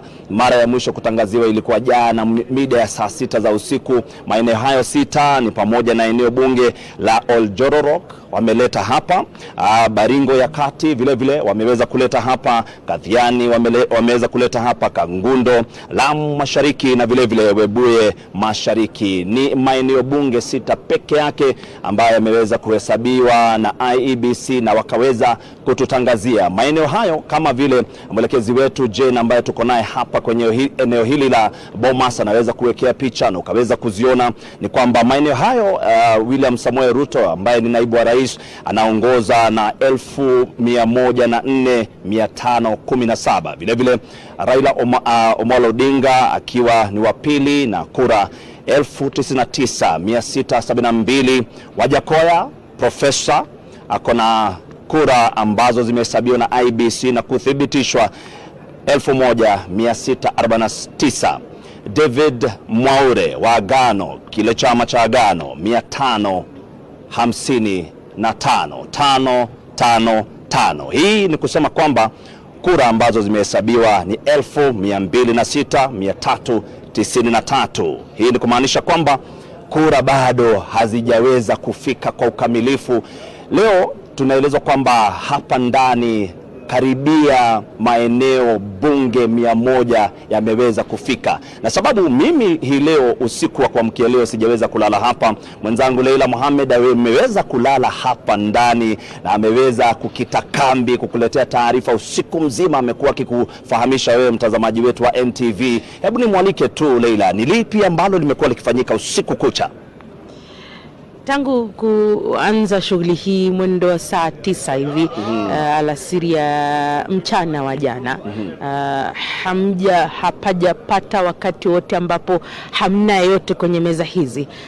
Wafula Chebukati mwendo wa saa 5 hivi usiku akisema kwamba ataongeza meza nyingine, manake maafisa ambao wanajulikana kwa kimombo kama returning officers kutoka maeneo bunge yote 290 wako hapa. Kumbuka kuna maeneo bunge mawili zaidi, na hayo ni maeneo bunge maalum, sio maeneo bunge ya kitaifa, bali ni ile kura kutoka ughaibuni ambayo inafahamika kwa Kiingereza kama diaspora vote. Na vile vile kuna wale ambao walipiga kura kwenye magereza, wale ambao kwa Kiingereza prisons vote. Kwa hivyo wao pia watajumulishwa katika shughuli hii nzima, na kutakuwa na maafisa maalum ambao watashughulikia maeneo hayo mawili. Kinachojiri kuanzia sasa ama tangu hapo jana ni kwamba shughuli hiyo ya maafisa hao RO wanaofika hapa wanafika kwenye meza maalum, wanashughulikiwa mawakala, yani maajenti wa wagombea kiti hicho cha urais wanne, wote wameketi katika meza hizi, wote wanaangalia. Na ukizungumza na maafisa wa IEBC wanasema kwamba shughuli inachukua muda, manake wanaangalia kila karatasi, kila jina, kila foleni, kila chochote ambacho ni muhimu kuangaliwa kabla ya wao kutia ile saini. Wakishamaliza wanaelekea pale juu, maafisa hao RO, kila mmoja anapanga foleni kuja kuwasilisha karatasi hizo halisia kwake Wafula Chebukati, manake kulingana na utaratibu wa kisheria ni sharti returning officer mmoja amkabidhi mkubwa wake karatasi hizo, na hata wanapofika katika meza hizi hawamkabidhi yeyote, anasimama nazo, na wale ambao wanashughulikia karatasi nyingine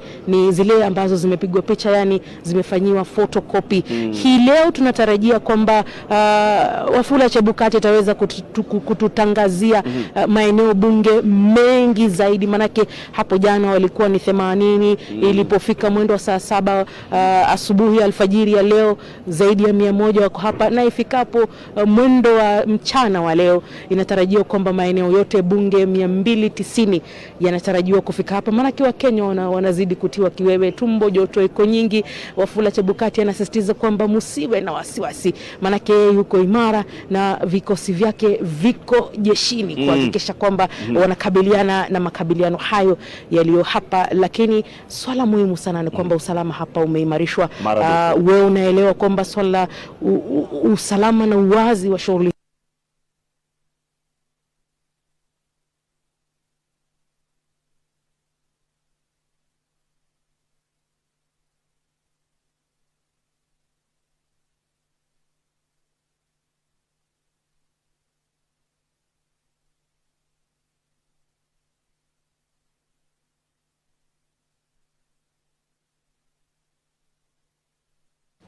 na bila shaka ni taarifa hiyo iliyosheheni vitushi na yote ambayo yanahitajika uyafahamu kutoka ukumbi wa Bomas. Tunasema ndo tovu lile la matangazo ya IEBC. Tutakuwa tunarudi baadaye watujuze, maana pia jana kulikuwa na mshike baadhi ya wasimamizi na wanamipango wa timu ya Kenya Kwanza wakitaja kwamba wametiwa mbaroni na kupotea kwa njia zisizoeleweka, lakini hilo tulitaka wathibitishe. Tutakuwa tunarudi kwako waweze kututhibitishia Leila Mohamed na Frederick Mitirila. Kwa sasa acha tumwangazie Ngina Kirori yuko kule Meru. Tujua kona yapi ya kusema, na muona Ngina tayari ameshakita kambi pale. Ngina, habari za asubuhi, hali iko vipi upande wa kwako?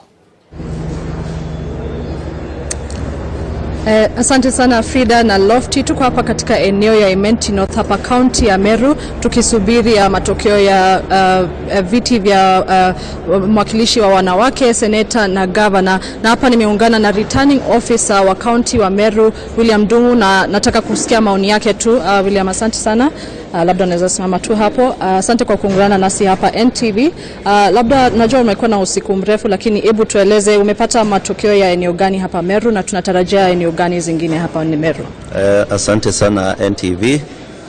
Ningetaka kusema Meru tumeweza kupata matokeo ya constituencies 5 na 2 zimeshaingia, kwa hivyo tuko na 7, na wale tunangojea ni Igembe South na Tigania West. Otherwise ningetaka pia kuhakikishia returning officers wote wameweza kumaliza mambo ya uchaguzi, wameweza kutangaza MNA, that is member of parliament, na MCAs wote, na pia wameelekea Bomas kuweza kupeleka presidential results. Na kumekuwa na changamoto yoyote wakati huu wa uchaguzi wa kupiga kura, wa kuhesabu kura? Kumekuwa na changamoto yoyote? Siwezi sema hasa tuko na changamoto yoyote, ni ile tu watu kutokuwa wavimilivu kugojea zile results, hiyo impatience, lakini anxiety ina expectiwa every time. Otherwise we have managed and now it's calm. If you look at the whole, you can see now they have even become calm. Yeah. Na unatarajia tutapata hizo matokeo leo? Leo mchana lazima tumalize. Yeah. Bado tumefikia, sasa tunaendelea. Kama sasa nitaweza kutangaza constituency kama 4 mara moja. Asante. Okay, na labda unaweza kuwa na ujumbe ya watu wa Meru wakati huu? Ile kitu ningetaka kusema kuhusu watu wa Meru ni kuwashukuru kwa vile wameweza kuweka amani. Tumekuwa na wakati mzuri sana. Pia pongezi kwa security detail yote, kwa sababu wamechunga wananchi, wamechunga kura, na hiyo ni mzuri. Na pia my agents wamecooperate vizuri sana na waliweza kuwa kwa kila kituo. Kwa hivyo ningewaomba waendelee hivyo hata wakati tutakapotangaza washindi wa viti vya county, pia Meru tutaendelea. Kwa hivyo waendelee kudumu amani. Asante. Naam, asante sana William. Frida na Lofty, vile umesikia leo tunatarajia tutapata hizo matokeo ya kaunti ya Meru, viti vya gavana, seneta na mwakilishi wa wanawake. Tutaendelea kufuatilia taarifa hilo na pia kusikia maoni ya wakazi wa hapa, lakini kwa sasa nairudisha kwako studio. Na mshukrani sana mwenzetu Ngina Kirori. Maeneo bunge kama 6 pale ambayo yanatarajiwa kufika. Tumefahamishwa kwamba takriban maeneo bunge 100 yalifikisha jana, lakini yaliyothibitishwa na kutathminiwa ni 6 pekee. Kwa hivyo huenda Meru pika moja wapo. Toka tunaendelea kuweka jicho letu, lakini hapa ni Siaya. Siaya, Duncan Haemba amekuwa mwanahabari wetu kutoka Siaya. Naam. Duncan, wewe ni mwanahistoria. Tupe historia ya Siaya.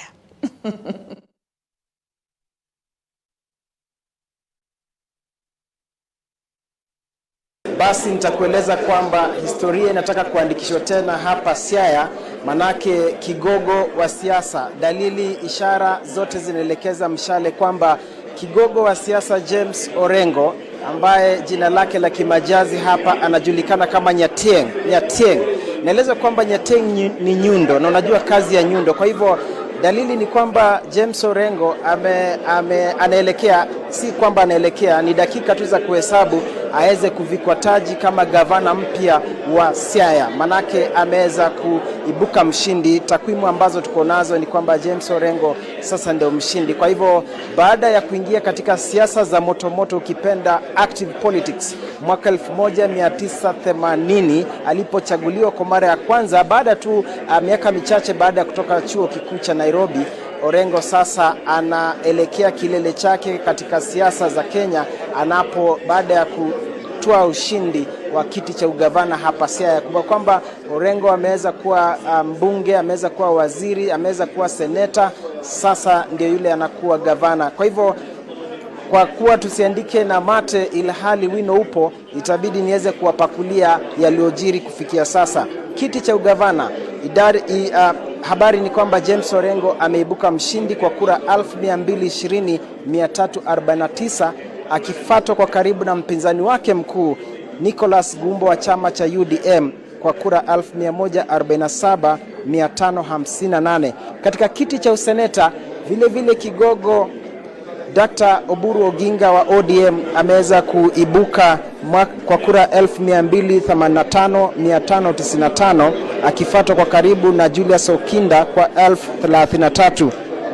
Na kisha kiti cha mwakilishi wa kike Dr. Christine Ombaka wa ODM ameweza kuibuka mshindi kwa kura 2748, akifuatwa na mwanahabari Sela Aimba ambaye amejizolea kura 1145,506. Historia nyingine ni kwamba Dr. Oburu Oginga ambaye kwa mara ya kwanza aliweza kuchaguliwa kama diwani kama diwani ilikuwa mwaka 1974. Sitauliza Frida na Lofty mlikuwa wapi enzi hizo, lakini baada ya kuanza kwa kuchaguliwa kiti cha udiwani mwaka 1974 vile sasa anahitimisha kwa kuwa seneta wa Siaya. Kumbuka kwamba Oburu Oginga ndiye amekuwa mgombeaji mkongwe zaidi nchini kwa miaka 79 akiwania kiti cha useneta. Kwa hivyo kati ya wagombeaji wote Oburu Oginga ndiye mgombeaji mkongwe zaidi, akifuatwa bila shaka na kakake Raila Odinga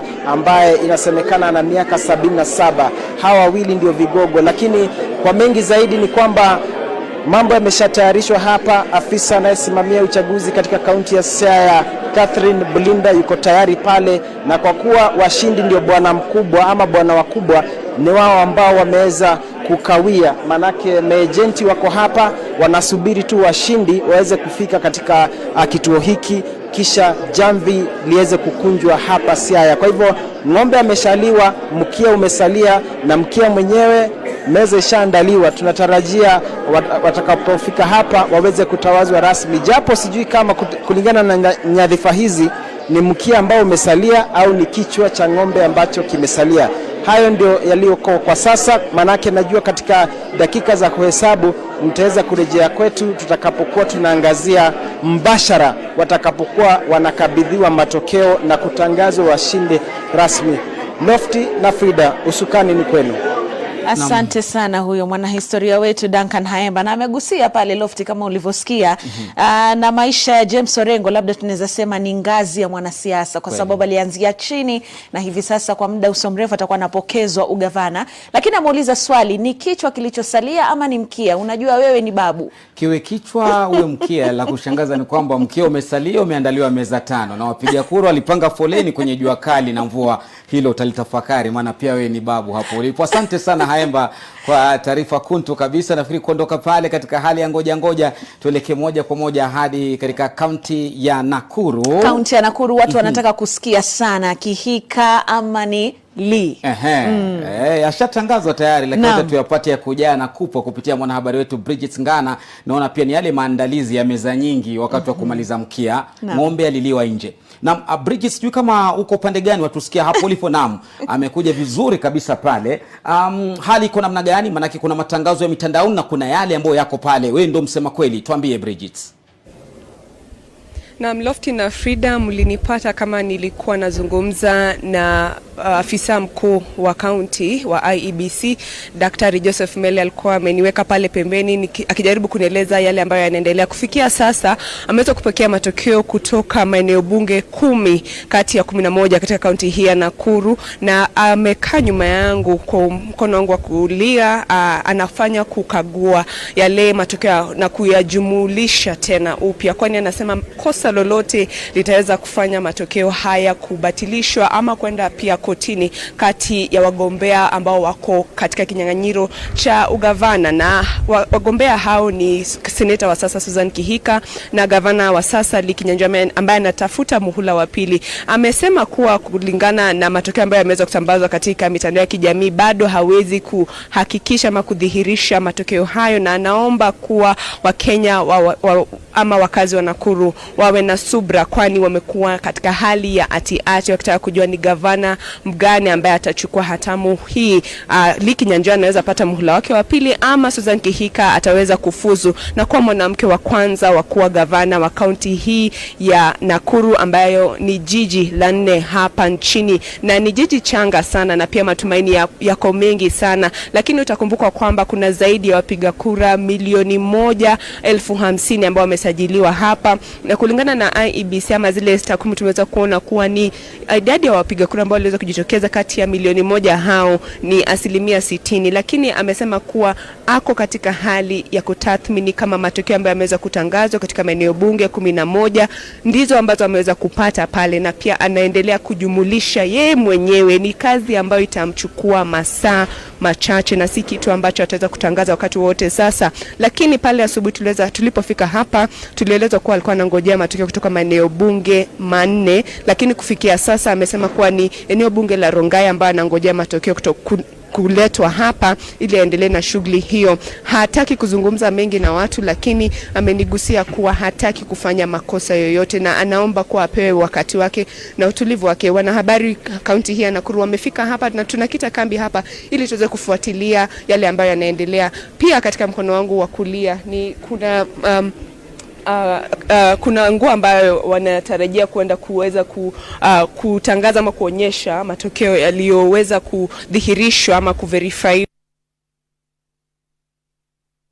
Tangu tuingia hapa karatasi hicho hakijaweza ama nguo hicho hakijaweza kuonyesha matokeo ambayo yameweza kupokelewa katika kaunti hii ya Nakuru. Lakini Lofty na Frida tutakuwa tunaendelea kuwapasha mengi zaidi, lakini kufikia sasa bado hatujajua ni nani kati ya Susan Kihika au Lee Kinyanjui ameweza kushinda ugavana wa Nakuru, lakini tutaweza kujua siku inapoendelea. Sana, huyo ni Bridget Ngana anatupa tathmini nzuri kabisa, maana watu walikuwa shanza kuzungumza mitandao ni kwamba jamani Lee amepumzishwa, Kihika amechukua, lakini anasema bado atakuwa anatangazwa ndo tujue. Unajua macho ni mengi jamani. Macho ni mengi na masikio ni mawili. Sawa na macho. Tunajifunza nini? Tunajifunza subira. Sisi kama unajua wale wanawali 10 kwenye maandiko. Naam. Tuambie askofu. Wanawali 10 kuna wale ambao waliona wanachelewa wakakataa kuweka taa zao mafuta. Lakini aliyeweka mafuta ndo alisubiri bibi harusi akafika. Kwa hivyo pale Iebc watu wamesubiri kama wanawali 10 kwenye Mathayo mlango wa 25. Turudi pale kwenye hili tovu la kuhesabu kura, ambapo bado kabla ya kwenda mapumzikoni ama kukatika kidogo kwa mtandao, walikuwa natujuza kati ya zile 100 maeneo 100 ambayo yalifika takriban jana, tunatarajia labda kufikia sasa yawe mangapi yamefikisha na kufanya tathmini zile fomu zao. Mwitiriri. Asante sana Lofty Matambo. Tulikuwa tunakueleza kwamba jana usiku takriban maeneo 80 yalikuwa yamefika, lakini kufikia leo asubuhi tumeeleza kwamba zaidi ya maeneo bunge 100 yameshawasili hapa. Wale ambao ni maafisa wa IEBC kutoka maeneo hayo wameshaleta yale karatasi za fomu 34A na B ambazo sasa zinajaribu kuoanishwa. Zikishaoanishwa na zile ambazo zimetundikwa kwenye mitandao, wanathibitisha na kisha zinajumulishwa, kuhesabiwa na tunatangaziwa. Hilo ndilo ambalo linafanyika kwa sasa, na kufikia sasa fomu 34A ambazo zishaingia kwenye mtandao wa IEBC na ambao unauona kwa sasa, ukiona kwenye televisheni yako ya NTV ni karatasi 34A 46,197 kwa zile zote ambazo zinastahili kuwa 46,222. Hii ni kusema 99.93% zimeshawasili na kuingia. Lakini hapo awali nilikuwa najaribu kukuelezea Lofty ni kwamba IEBC haina haraka. Wanasema ni pole pole, slow and steady, kuhakikisha kwamba wanathibitisha, sababu wana siku 7 kabla ya kuhesabu, kujumulisha na kutangaza. Kwa hivyo wana muda zaidi, lakini afisa mkuu wa IEBC Wafula Chebukati akasema kwamba hawataki kufikisha hizo siku 7, watafanya haraka iwezekanavyo. Na ndipo Salira Mohamed, kuna jambo ulikuwa unasema kwamba huenda yote maeneo bunge yote 290 yakaweza kufika leo. Ukizungumza na wale ambao ni waandani katika tume hii ama wanazungumza kwa ukaribu na maafisa wa IEBC, ni kwamba Wakenya wengi wana matarajio mazito na hisia ambazo wanahisi ni kana kwamba wenda mwendo wa kobe ukawatia wasiwasi na tumbo joto. Kwa hivyo imekuwa ni muhimu kwa maafisa wa IEBC kujikaza kisabuni na kuhakikisha kwamba wanafunga kamba tumboni ili kuhakikisha kwamba shughuli hii inaendelea ipasavyo. Inatarajiwa kihakika kwamba kwa sasa shughuli ya kuhesabu kura katika maeneo yote 47 ambazo ni county, maeneo bunge 290 huenda kwa sasa imekamilika, lakini tunajua kwamba kuna maeneo ambayo kulikuwa na utata. County kama vile Kirinyaga jana tuliweza kushuhudia vurugu 1 2 3. Kwa hivyo shughuli hiyo ya kuvuta ni kuvute, kila mmoja akibania na upande wake, ndio inafanya kwamba shughuli hii ambayo inaendelea hapa katika kitovu cha maamuzi mwaka 2022 inajivuta pia. Na hapa jambo ambalo pia linafanya kwamba shughuli hii haiendi haraka iwezekanavyo ni kwamba pia wale mawakala wanasisitizia kwamba waangalie laini kwa laini, jina kwa jina, takwimu kwa takwimu, moja inajaza moja na wala si moja kujaza 11. Wao kila mmoja akisema kwamba sitotia saini hadi mimi mwenyewe na ujumbe wangu ambao ninauwakilisha uweze kuhakikisha na kuthibitisha kwamba nambari ambazo ninatia saini yangu ni za halali, ni halisia, na kwamba zinawakilisha jinsi wa Kenya walivyopiga kura. Hii ni muhimu, manake unajua kwamba chaguzi kuu kama hizi hapa nchini huwa zimeleta utata mkubwa.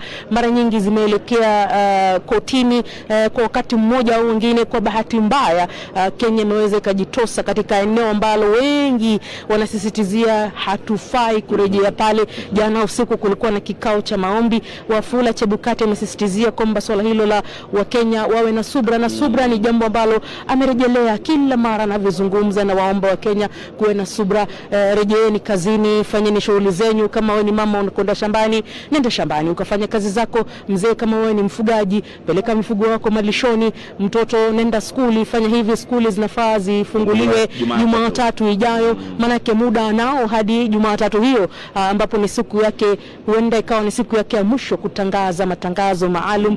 Anasema kwamba hana haraka ya aina yote, na si kwa sababu anasema ati kwamba ana hila ya aina yote, ila anasema shughuli hii ina utaratibu na ustadi na ni lazima wewe makini kuhakikisha kwamba anapotangaza jambo la mwisho kila mmoja hata kama yule ataelekea mahakamani wametia saini yao na kusema kwa sasa tunayakubali, lakini hatukubali matokeo jinsi yalivyotangazwa. Ndio umuhimu wa shughuli hii yote, kujivuta kana kwamba unayaona kwa sasa. Shukran sana. Lofty, mkiwa na Frida pale kwenye studio zetu, kuna swali ambalo mmoja wetu aliuliza hapo awali na akauliza kwa nini Wafula Chebukati na kikosi chake cha IEBC hawakuanza kuhesabu zile ambazo fomu 34A ambazo zilikuwa zinaingia kama vituo vya habari humu nchini. Na ni kwamba Wafula Chebukati, kulingana na sheria ambayo ilitolewa mwaka 2017, ile ruling ya Supreme Court, ni kumaanisha kwamba hawezi kuhesabu ile tunaita kwa kimombo provisional results. Lazima athibitishe zile ambazo zimetundikwa kwenye mtandao. Zikishatundikwa, wale ambao ni maafisa wa IEBC kutoka vituo vyote 290 maeneo bunge, wakileta moja kwa moja kutoka maeneo hayo, anathibitisha na zile ambazo zimetundikwa kwenye mitandao, kisha anathibitisha na kuelezea Wakenya. Lakini kabla haijafika hapa hawezi kutangaza, na ndiposa ukiona kama kule Kirinyaga kulikuwa na mushkeli kidogo, huo mushkeli umesababisha wale maafisa wa IEBC hawana haraka ya kufika hapa. Ni siku ya 3, tunazo siku zingine kama 4 hivi za kutangaza. Kwa hivyo Wakenya wawe na subra, wasubiri. IEBC inafanya kazi kwa umakinifu. Turudishe kwenye studio, mtarejea kwetu, tutaweza kutangazia zaidi iwapo IEBC itakuwa imetueleza maeneo hayo zaidi ya 100 kama wamepata na kulainisha na kudhibitisha. Kwenu Lofty, mkiwa na Frida. Na asante sana Frederick na Leila Mohamed. Napenda jinsi walivyoidhinisha kwamba IEBC inafanya kazi, kwa sababu tayari mitandaoni watu walikuwa wameanza kuuliza maswali. Kunani labda, mbona NTV mumekwama, runinga zingine zimekwama, IEBC nao wamelala, lakini mtazamaji umefahamishwa kwamba wanafanya kazi. Lakini Lofty, kuna kitu ambacho Leila amegusia kwamba labda matokeo yanaweza tangazwa siku ya Jumatatu ambayo ni tarehe 15. Nakumbuka kwamba waziri wa elimu Profesa George Magoha vile vile alikuwa amesema kwamba shule zitafunguliwa tarehe 15. Kwa hivyo tunatarajia mabadiliko yoyote na taarifa yoyote mpya kutoka kwa Wizara ya Elimu kupitia waziri Profesa George Magoha. Lakini hayo ndio ya huko, manake Waswahili wanasema majumba makubwa hustiri mambo. Mambo ya hili jumba kubwa la Bomas yamestiriwa na IEBC. Watakapoyafungua wazi toko tunayaona, lakini kuna jumba jingine kule Kisumu ambako pia wamepiga kura na matangazo yametolewa. Tunaona pale Profesa Anyang' Nyong'o ametangazwa kuwa mshindi wa ugavana, lakini si hilo pekee, kuna mengi kabisa. Wacha tupate taarifa ya mwanahabari mwenza Bernard Ndo. Anyang' Nyong'o amepata fursa ya kuwaongoza wakazi wa kaunti ya Kisumu kwa mara ya pili baada ya kushinda kiti cha ugavana wa sehemu hii kwa kura 1319 na kumbwaga mpinzani wake wa karibu Jack Ranguma aliyepata kura 100,000. Katika kiti cha useneta, Profesa Tom Ojienda aliweza kumbwaga mpinzani wake Enos Okolo kwa kura 1413. Na katika kiti cha wakilishi wa kike ama ukipenda women rep, Ruth Odinga dadake Raila Odinga aliweza kupata ushindi. Otieno wa MDG kwa kura 300,000.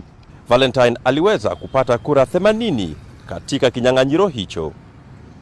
Jumla za kura zilizopigwa katika kinyang'anyiro cha ugavana ni 1426,645, ikiwa zile zilizobatilishwa yani rejected zikiwa ni 2,713. Kituna, ushawahi kataliwa katika mazingira yote tu? Labda unkatae wewe tu. Kura zishakataliwa kule Kisumu. Mtazamaji, na mkundradhi, imekuwa ni sauti yake huko Kusa, bali si Bernard Ndong. Na sasa tunaelekea moja kwa moja hadi Elgeyo Marakwet ambapo mwanahabari wetu Gabriel Kudaka ametia sauti taarifa hii.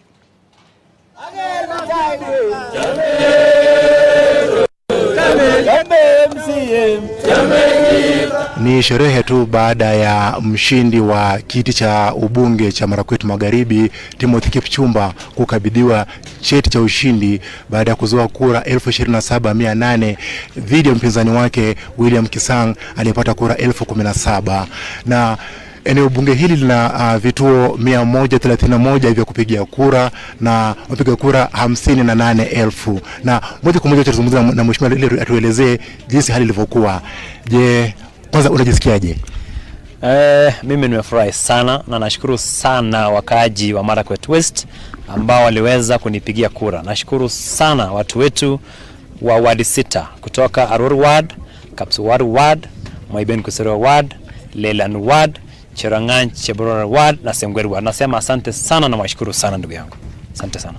Hii ni ngome ya UDA. Je, ulifaulu kivipi? Nilikuwa nominations ya UDA, lakini watu wetu wakahisi ya kwamba hakupata haki wakati wa UDA nominations. Kwa hivyo wakaniahidi na tukakubaliana kwamba mimi niweze kugombea kiti hii cha ubunge Marakwet West kupitia tikiti ya independent. Na nashukuru hao kabisa kwa sababu walisimama na mimi, ndio maana unaona kura hii nimepigiwa kura 27,000 dhidi ya mpinzani wangu. Dhidi ya mpinzani wangu ambaye alipata kura 17,000. So nashukuru sana kwa sababu watu wetu wa Marakwet West hawakupata haki. That is why wakaniambia nisimame kiti hii kupitia tikiti ya independent. Na watu hawa wamenichagua kwa sababu ya sera, wamenichagua kwa sababu ya manifesto, wamenichagua kwa sababu ya agenda, wamenichagua kwa sababu ya plan ambayo niko nayo kuweza kukomboa Marakwet West. Asante sana. Baada ya hapa utashirikiana na bwana Ruto ama na kiongozi wa Azimio mkienda kule kwenye bunge? Watu hapa wanajua mimi vizuri. Wanajua niligombea kiti cha ubunge kupitia tikiti ya independent. Mimi sina shida hata kidogo na UDA. Sina shida hata kidogo na naibu wa rais Daktari William Samoei Ruto. Mimi nitasimama na UDA kwa sababu sina shida na UDA, niko na shida na wakarabati ambao waliharibu chama wakati wa nomination cha UDA.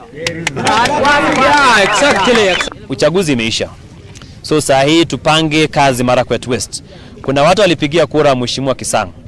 Kuna watu walipigia kura mheshimiwa David Sudi ambaye aliamka pia. Mimi nataka kueleza watu wetu wa Marakwet West ya kwamba saa hii hatuna wafuasi wa wakili Timothy, hatuna wafuasi wa mheshimiwa Kisang, hatuna wafuasi wa mheshimiwa David Sudi. Sisi tuko na wakaaji wa Marakwet West na hao ndio watu mimi nataka kuwafanyia kazi. Saa hii mimi sitabagua. Yule alinipigia, yule akunipigia, wote ni sawa. Asante sana. Kwa majina yangu naitwa Asbel Kipto. Sango, elected MCA Sengwer ward, pia kupitia chama cha independent. Na siku ya leo nina furaha sana kama mwana Marakwet West. Nataka niseme kwa wana Marakwet West wote, asanteni kwa kusimama na mheshimiwa wakili Timothy Kipchumba. Mimi binafsi sina shida na William Ruto. Ninasimama na UDA 100%. Very good. Na ninaunga mikono wale waheshimiwa wengine ambao wamesimama na wakapewa nafasi kupitia tikiti ya UDA. So mimi nataka niseme nafikiri changamoto ambazo tulipata wakati wa nominations mwezi wa 4. Tulipitia changamoto mengi sana kwa sababu unapata tulipewa nafasi na wananchi, lakini kwa sababu ya watu wawili watatu wakatumia mbinu tofauti kuhakikisha ya kwamba wanapewa kile cheti cha nomination ya UDA. So sina shida, na tulishawishi wananchi kupitia sera nzuri, tukashawishi hawa kupitia agenda ambayo tuko nayo kwa wananchi, na tukasema ya kwamba wacha sera ituchakue kama viongozi. So nafikiri tulijakuliwa kwa sera. Basi asante. Tumekuwa tukizungumza na baadhi ya washindi wa nyadhifa mbalimbali katika eneo bunge la Marakwet Magharibi. Kwako. Asante sana Gabriel Kudaka. Ni mababi hao ambao waligombea huru, waligombea kwa kujitegemea, lakini wakaibuka kidedea.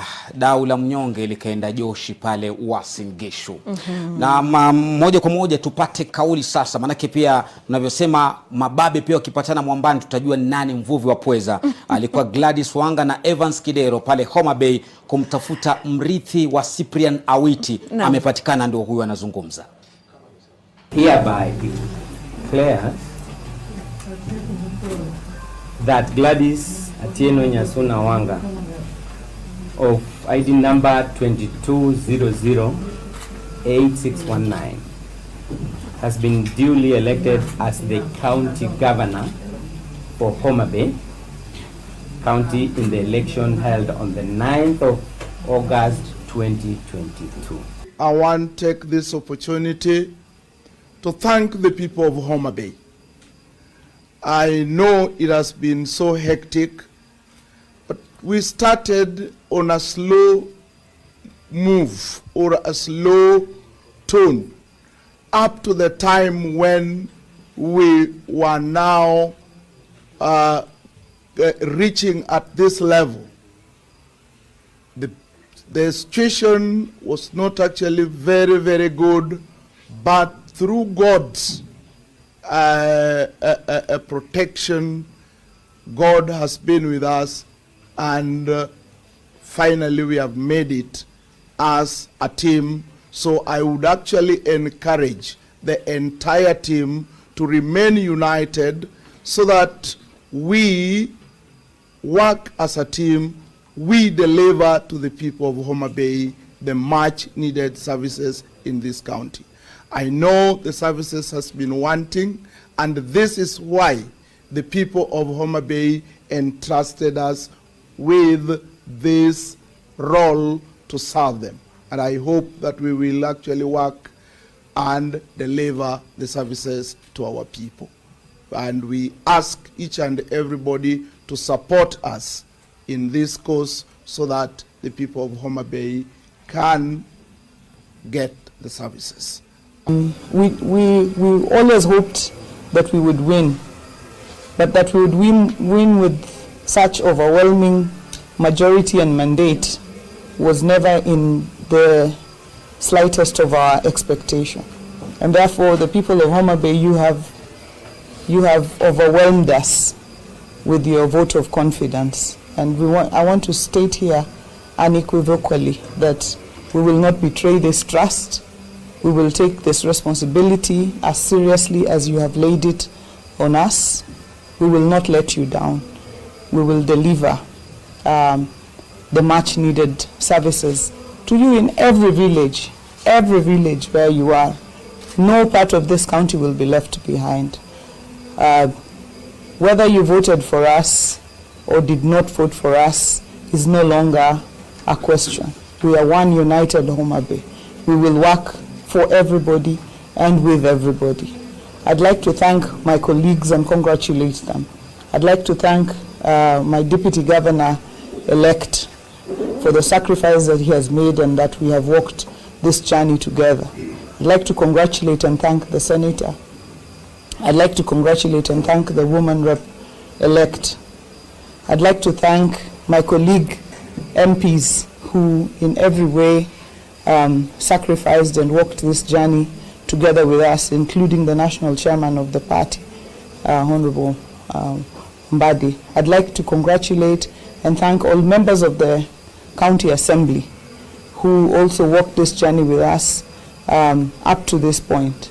I'd like to thank our teams who have been dedicated every day from the grassroots. They have worked day and night. Our teams, our coordination teams, our agents, our coordinators, they have worked tirelessly to see us where we are today. I would like to thank the Iebc and our county returning officer, Mr. Popa, returning officers from all our 8 constituencies, because they have been diligent, they have done their duty above board. So Iebc, led by Mr. Popa, we really thank you because you have performed your tasks above board. And even when we hurried you, you said, let's not hurry. Let's just do it slowly but surely.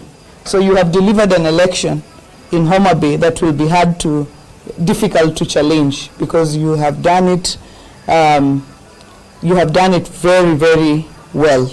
So we thank you for that. Members of the Fourth Estate, you have sacrificed, you have been here days on end, trying to give coverage, trying to inform the people of what has been happening while we were campaigning, and also this period of counting of results. So we thank you, members of the Fourth Estate, for your sacrifice as well, because you have sacrificed. To our worthy competitors, we ask that now that this is over. We put the election behind us. You had an agenda for Homa Bay. We had an agenda for Homa Bay. Let's come together. Let's work together. Let's serve the people of Homa Bay, which I believe is the reason why we were all in this mission. To the people of Homa Bay, as I have said, it doesn't matter that you voted for us or you didn't vote for us. Let us come together, let us pull together so that we can move Homa Bay to the next level. It is not lost on me the support that I have received from the women fraternity from across the country. This being historic and being the first woman in this part of the country to be elected as governor. I thank our deputy president who actually came here to push the agenda for us, and several women and women leaders, some whom I even see in this room today, who have stood with us and supported us. I thank our party and our party leader, who is now the incoming president of the Republic of Kenya, for the vote of confidence that he gave in us, but also in the women of this nation. I spoke too much, perhaps because there's too much to be said, but this is not the occasion. I thank you all, and I am really deeply humbled and overwhelmed by the mandate that the people of Homa Bay have given us. Asanteni sana. Naam, ni kongole kwake Gladys Wanga huyo mtazamaji ambaye ameweza kuchukua tiketi ya ugavana katika kaunti ya Homa Bay. Kinyang'anyiro kikali hapo kati yake Evans Kidero haswa na pia Mark Rabudi wa chama cha UDA. Tukitoka Homa Bay sasa mtazamaji, tuelekee moja kwa moja hadi Bomet ambapo hivi sasa tunataka kupeperusha wale washindi waliojitokeza katika kura za mwaka 2022. Vile vile pia tumemwona Hilary Barchok akichukua kiti cha ugavana. Sitazungumza mengi, washindi ni hawa. It means you are not supposed to be 50 years and above so that you can be elected. It really takes a courage and humility and a sacrifice to fight for the position and believing in yourself. Na pengine wale ambao wamekuchagua unawaambia nini? I just want to tell them I'm so grateful for believing in me and trusting in me. They really supported me, they prayed for me, and finally they gave me their votes. And I'm not going to take it for granted. We shall be working together with them to make our Bomet great again and to make the best one of the counties in this country. My feelings are a bit mixed. I don't know whether I should be crying or celebrating, but I want to say I'm excited. Of course, in 2017, I came in as a deputy governor. I was going as a running mate for the late Dr. Choice Laboso, and when she rested, I took over as the governor. So I want to say this is my first experience having campaign through nomination all the way to the general election. So emerging a victor in such a very vigorous exercise, I think it takes the hand of God, and I'm very happy. The election has been peaceful, it's been calm, and I would like to applaud the Iebc for what they have done so far. We had been given a commitment by the Commission that they would love to do free, fair, and verifiable elections.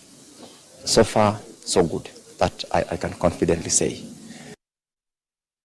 Na mheko kwa washindi wote wa kaunti ya Bomet, haswa Linet Toto katika umri wa miaka 24 amewaonyesha waja kwamba jamani usiogope kuota, iwapo una ndoto yote lakini ifanyie kazi. Naam, bila shaka. Na moja kwa moja tuelekea sasa Nandi ambapo kule Steven Sang amehifadhi kiti chake, lakini kuna pia washindi wengine na kuna masuala mawili matatu ya hapa na pale kama vile mama anavyozungumza na yule barobaro pale, ni kuonyesha mambo ni mengi, muda ndo mchache. Muda ni wa mwanahabari wetu ambaye ni Ibrahim Karanja. Karanja, tupashe mapya ya Nandi.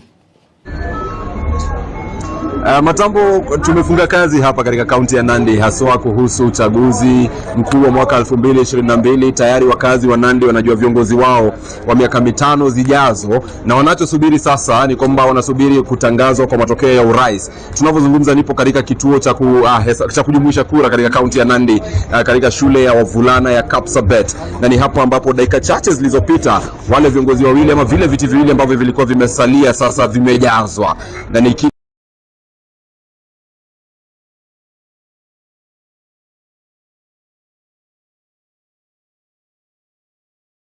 kiti cha useneta katika kaunti ya Nandi na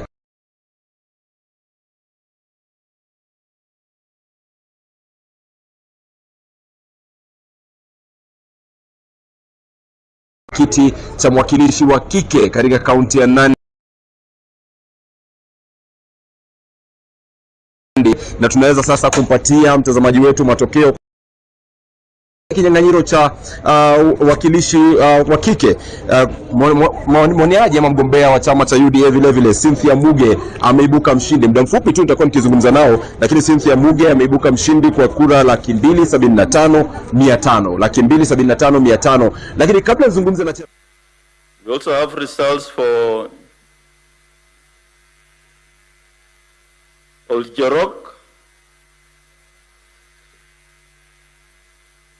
Oljorok constituency in Nyandarua. Registered voters 60,199. Total valid votes cast 39,867. Rejected ballots 296. Odinga Raila 7,579. Ruto William Samoei 31,982. Waihika David Maure 140. Wachakoya George Luchiri 166.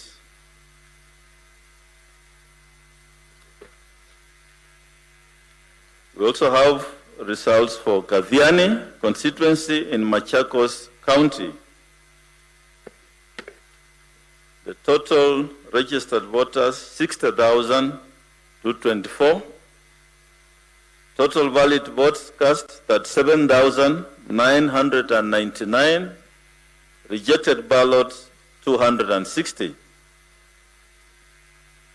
Odinga Raila 30,984. Ruto William Samoei 6,624. Waihika David Maure 91. And Wachakoya George Luchiri 300.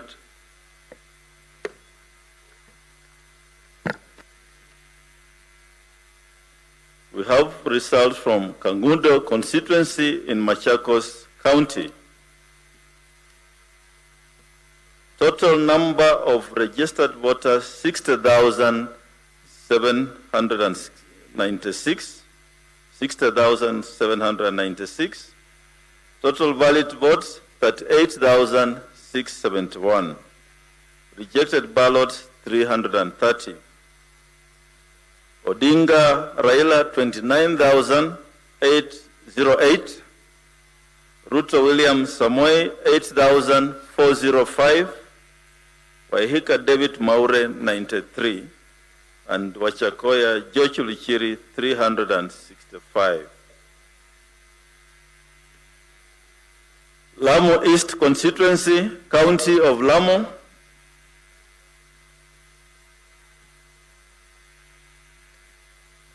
Total registered voters 20,703.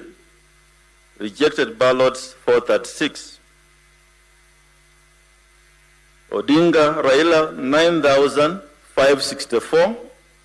Ruto William Samoei 4,639. Waihika David Maure 48. Wachakoya George Luchiri 452. Those are the 5 results.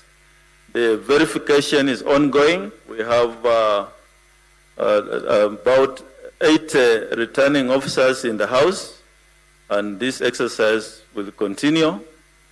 We have observed that we need to fasten up. We shall increase some more desks so that we can move a little bit more faster. So we ask for your patience and thank you all for your cooperation.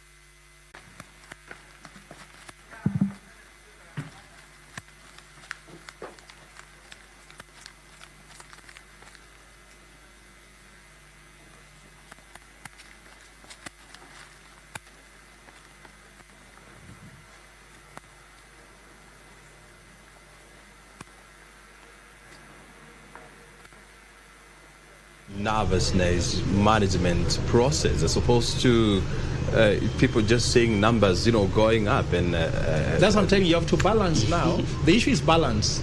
Quality, budget, and time.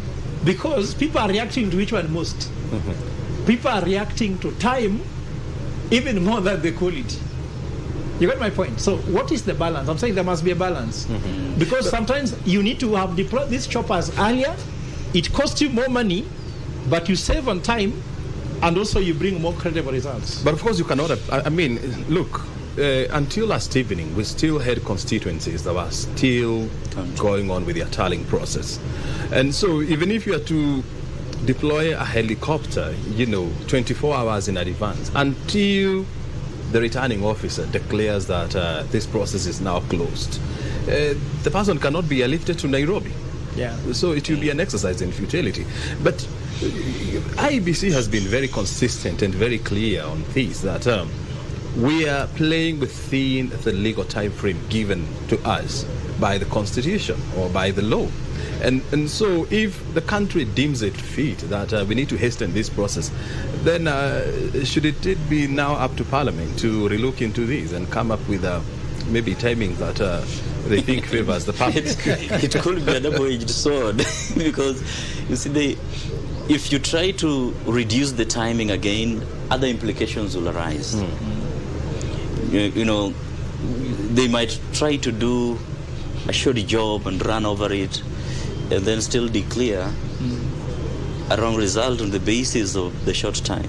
So it's a tough balance. All these things are balances that all depend on. They all depend on. You want to provide credibility of election within the constitutionally laid out guidelines. Are you ready to provide a credible election? Because if you're ready to, you will provide it however time you're given. But if you are not ready to, however long the time is or however short the time is, you will still not provide the credible election. So it all still depends on whether you want to provide credible election or not. But you see, O'Brien, look here. We grew up knowing that you start for exams, KCP, in November, and you receive the results somewhere in January, if not February. KCSE was even taking longer. Someone came there by the name Atiang'i and said, no way. Before you eat that chapati on Christmas, because for us, we used to eat chapati only on Christmas Day, you will have seen the results, so that when eating chapati, you feel guilty if you didn't do well. Now, I know there's what you call legal, but what makes you sound?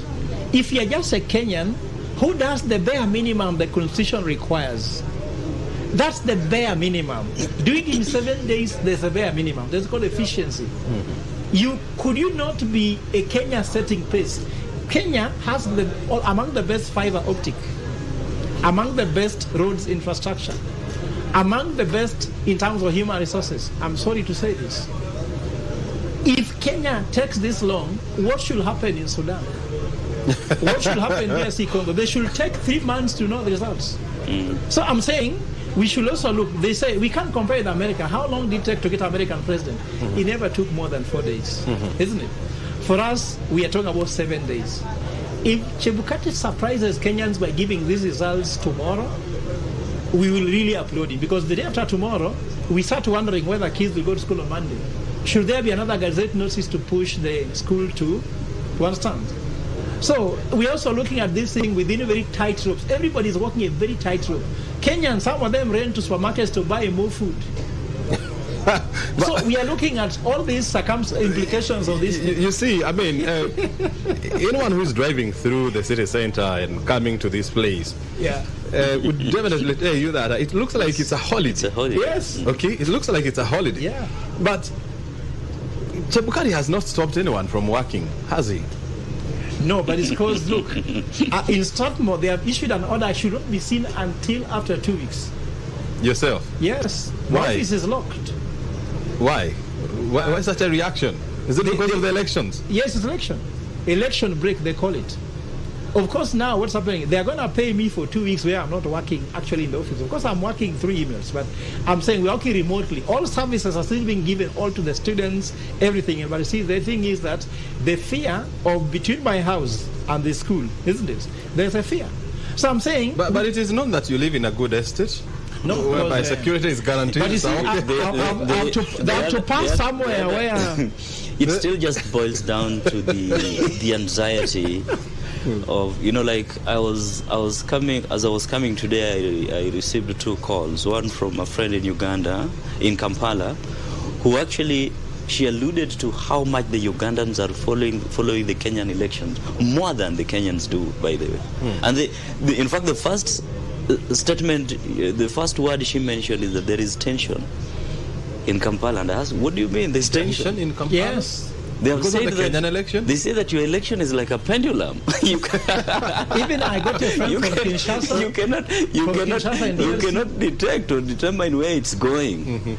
So I said, okay, you know, as you have never seen this, so we are so glued to it. That was one. The second person was, you know, he was asking me whether it is safe to go to work. Should they be, I mean, nervous or excited or I mean, because, I mean, look, the Ugandan electoral process is completely different from ours. I think they're excited about it because, you know, for them, they really want to see how democracy works. And they see Kenya and they see it as a model to look up to. So that's why they are so excited about it. But let's just discuss this on a bit of international politics also. There are statements that were issued by, you see, in Uganda, there's a way these different candidates are taken. In DRC Congo, there's a statement that came from the deputy president talking about DRC Congo that was like, if this guy becomes the president, the international relations between DRC and Kenya has some implications. At the same time, I told you, there's a lot of interdependency. Buses that move from Kampala to Nairobi, what do they carry? They carry people, they carry goods and services, and they can't breathe. They are thinking, will we have scarcity of fuel because of the elections in Kenya? Will railway be uplifted again? So it is very technical. Remember that just the war between Ukraine and Russia was affecting the global economy. So supply chain issues are there. Relationship issues are there. Diplomatic issues are there. And of course, that creates a lot of concerns for these countries. And of course, some of them have interests. You know, Uganda is also, when I go to Uganda, I say I'm called Fred Ogola, they say, oh, you come from northern Uganda. So we have so many relationships. So that makes it very hard for them just to say, Kenyans are doing election, let's wait and hear what is the outcome. Yeah. I mean, and if you just joined us, I mean, the picture that you're seeing on your screen, tallying officers from different constituencies, as well as verification officers from IEBC and political party agents, including and local as well as international observers who hold up inside the National Tallying Center, undertaking the verification process and, of course, retallying the numbers to ensure that they match with what has been announced at the constituency level, and, of course, the numbers matching with the number of registered voters as well as people who came out to vote. They're also going through the numbers of rejected voters. I mean rejected votes, not voters, and to ensure that you know, everything is in place, because the last thing you want to do is to have this process, you know, contested.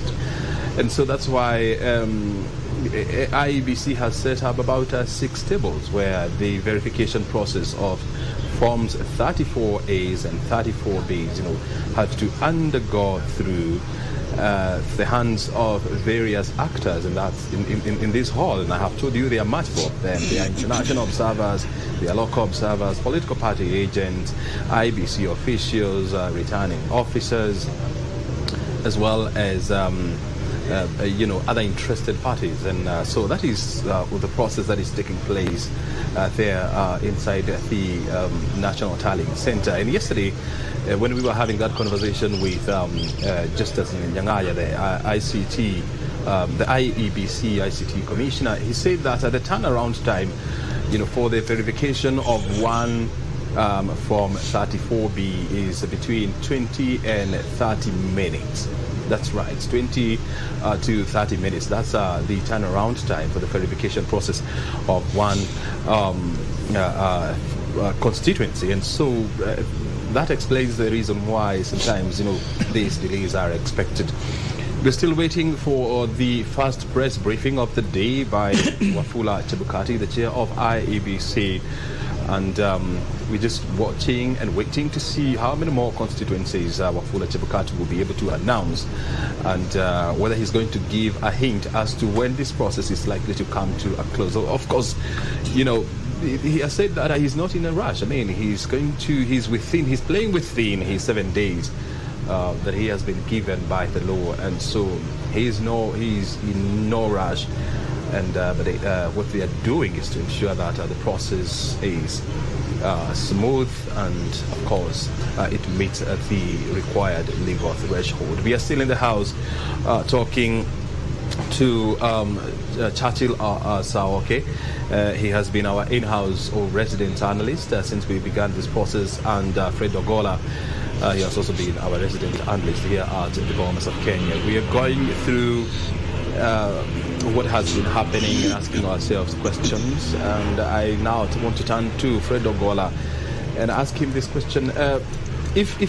Suppose we conducted the elections on Tuesday. Suppose Wafula Chebukati announced the winner on Wednesday. Would you buy that? The day after? Yeah. Of course, I'm not the one to buy it. you see, but yourself. I mean, you're saying that this process is taking too long. Of course, but what if he came on Wednesday, the following day, and announced? We can question how fast has this happened, but so you still question if it is fast. You still question either way. Because you see, I told you, and you're still questioning the fact that it is taking long. I told you the three things to measure it: quality, on budget, and time. You have to balance it. Nevertheless, the person that Chebukati is so scared about and is trying to report to now is Supreme Court. So the person who need to see whether that is the correct or not is the Supreme Court. So for that matter, if you're trying to say that Chebukati is doing this process for the Supreme Court or for Kenyans? But the person who can deny this is only the Supreme Court, because the candidates cannot deny it. Legitimately, no, they can't. They can raise concerns, but the person who has the last word now is Supreme Court. I tell you, when you're doing this game looks like game theory. You know what game theory is about? Who is the player? The candidates themselves, the parties. Then we have the arena, the field is here, political field. The voter is the one who voted. Now we have the referee. The referee is Iebc headed by Chebukati. But we have a super referee. The super referee is Chebukati. Like, for example, you nowadays go to football. As a player, you score the goal. Then you wait for the referee to agree it's a goal. Point there that it's a goal. Then second, you look at the screen and see whether VAR is saying it's a goal. So look, there are two referees. The referee, the super referee. So all these guys must be satisfied with the electoral process so that they declare the winner. So as a Kenyan, I don't want to be buying the results, because it does not matter my opinion with the Supreme Court. So at the same time, of course, I can just say, hey, IBC has to convince us how this was done. Like I told you yesterday, it took a media house, the tallying center, 8 hours to tally 5,000 polling station papers. Now, to tally all this, if you go by that number, should take 73.5 hours. We haven't reached that hour yet. But the point is, we also don't want to reach Monday, because we don't want another Gazette notice telling children to go to school the week after next week. But you see, I mean, when you look at the whole process, of tallying and declaring the winner, I mean, anyone else who is tallying, they don't have to wait for the returning officer to bring the physical forms to them. Yeah. They're just going to IBC website, downloading the photo. I mean, the IBC portal, downloading the form, looking at the numbers, and then tallying and coming up their numbers. But for IEBC, the process is completely different for them. Apart from downloading those forms, from the portal and doing their own counting and tallying. They have to wait now again for 34 A's from the polling stations and 34 B's from the constituencies, okay, to land here, okay, to receive them, to confirm that indeed it is true, to certify, and of course to verify. That is definitely a longer process than all of us are doing. And so it will be expected that the turnaround time for media houses or individuals will definitely be faster than IEBC, because again, your threshold, my threshold, the media house's threshold is completely different from the one for IEBC, because no one is going to take us to Supreme Court, right? They have the staff and the money. Did Treasury give you 44.6 billion shillings? Me? Yes, as media houses to tally. Do you have a budget for tally? Well, these people have been given 44.6 billion to organize the voting, tallying, logistics, everything. So I'm saying you would require them to use their resources effectively and efficiently and deliver. How many staff have they had? I hear apart from the full-time staff, some of them are going into around 300, 400 staff. And also they are volunteers. So we are looking at a bigger organization, bigger than the media houses, and we expect faster speed in this. Actually, the 34 A's, they are not for telling. They are for verification. It's just for verification. Yes. And I mean, you've been inside there, Saoke, and you have seen how many tables. I think there are 6. I've lost the count. There are 6 of them. And each form, okay, must go through all the tables. And one table has about 8 people, okay? And so for all these 8 people, they have to go through this process of verifying and certifying this form. The amount of time you're going to take as Saoke will be completely different from the time I'm going to take, certifying and verifying that form. Same for him. And so I think for me, from where we stand, is we should allow IEBC to do its job, okay, as prescribed in the Constitution. And I think I also think that,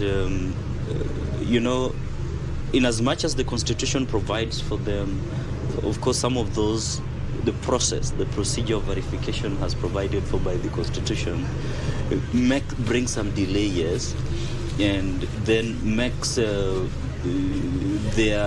relaying their results much slower than the media houses, who do not really have to follow all that procedure. And that brings the difference. The challenge is that now then the results of the media then are likely to be false. So that's now the danger. But now now that actually brings me to the issue that was actually raised by the observers on the need to harmonize and synchronize communication with the media stations, with the commission. Then the other thing that you have also mentioned, which is also significant, is the whole question of looking at the amount of work that you have, and I think Doc has also said it, the amount of work that you have based on previous experience, and either looking at whether you have enough resources, and enough resources here, you look at the budget and the human resource, and allocate the human resource to an extent that you have enough human resource that can do the much bulk of work that will be able to deliver results within the timelines.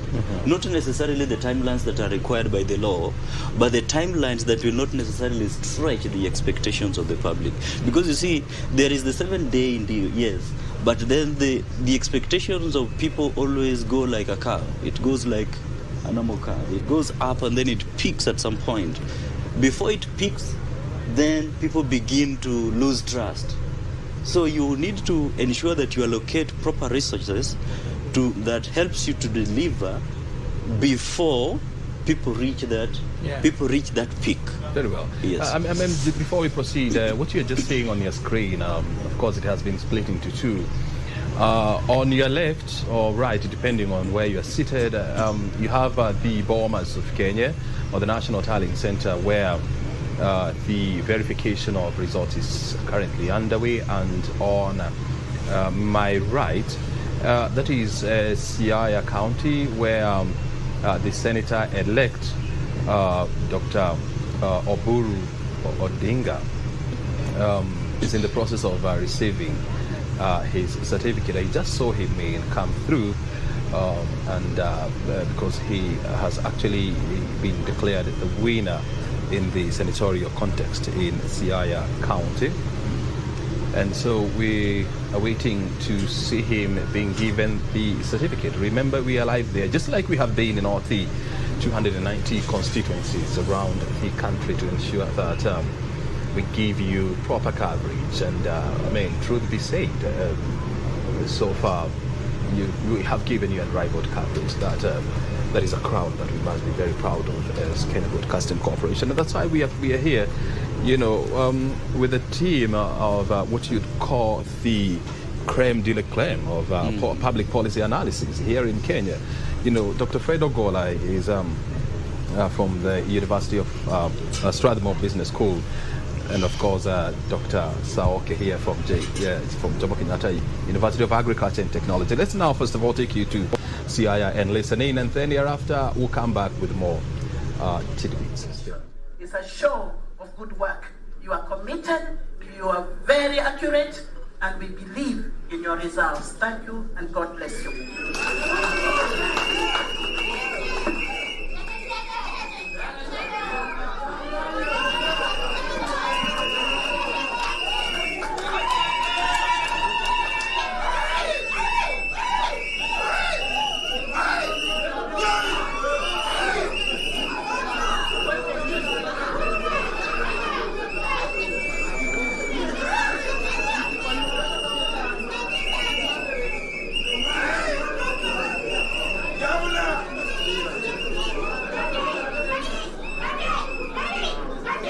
Now you will shout more, and let's be patient as we listen. Now is the culmination of everything, of all your works and campaigns. And you've gotten used to calling Senator. I don't know what you'll be called. You'll continue calling him Senator, Senator Orengo. So now it is time to announce Governor and the DG to come forward and receive their certificate.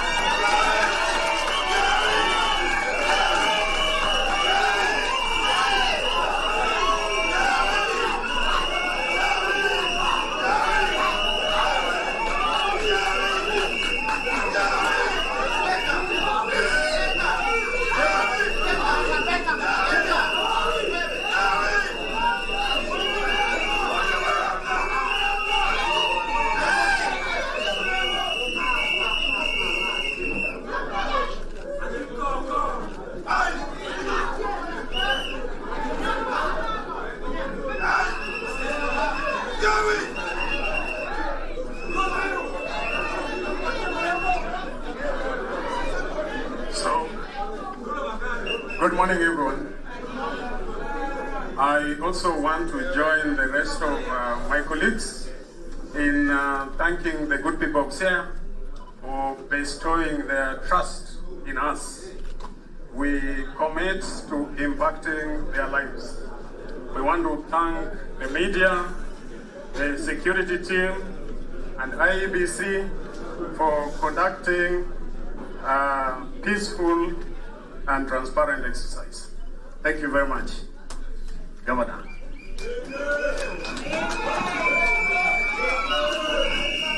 The returning officer, the whole team from the Electoral Commission, my Lord, the bishops who are here, was graced this occasion and remembered us in prayer. Professor Cordia, who is my leader in the church, and my colleagues who have just won the elections at the county level, worthy competitors who are here. I want first and foremost thank the electorate in Siaya for giving me the honor to serve them as the governor of Siaya County. We are not going to take this for granted. We had a manifesto and I can assure the people of Siaya that we're going to deliver what we promised in the manifesto, which is going to be rooted on good governance, corruption-free governance. Secondly, I want to thank the Electoral Commission for the wonderful work you've done. It has been largely peaceful, and also thank our worthy competitors for the seat of governor. And I only wish they would have been here so that we show that democracy is mature in this part of the country. Thirdly, I want to thank the media, but the media, I want to say, sometimes what you report is very far from the truth. You are telling us that Orengo is facing a stiff competition. Just look at the figures. Your answer in the figures. I was telling them the other day that the stiffest competition I've had in my political life was when I was first elected into parliament, when I was just out of university, and my competitor was a cabinet minister. He had served in parliament for 2 terms, assistant minister. It was a one-party era. Campaign was very difficult in those circumstances. I had no house, I had no car, I had no wife. and the Guru was there to help. And we won that election. So I think next time when we meet, report accurately and tell the people that we won with a landslide. We have a proper mandate from the people of Siaya. And finally, we are waiting for the big one. We are waiting for the big one. We are waiting for the big one. Which with Mheshimiwa, and first of all, let me congratulate him for having won. And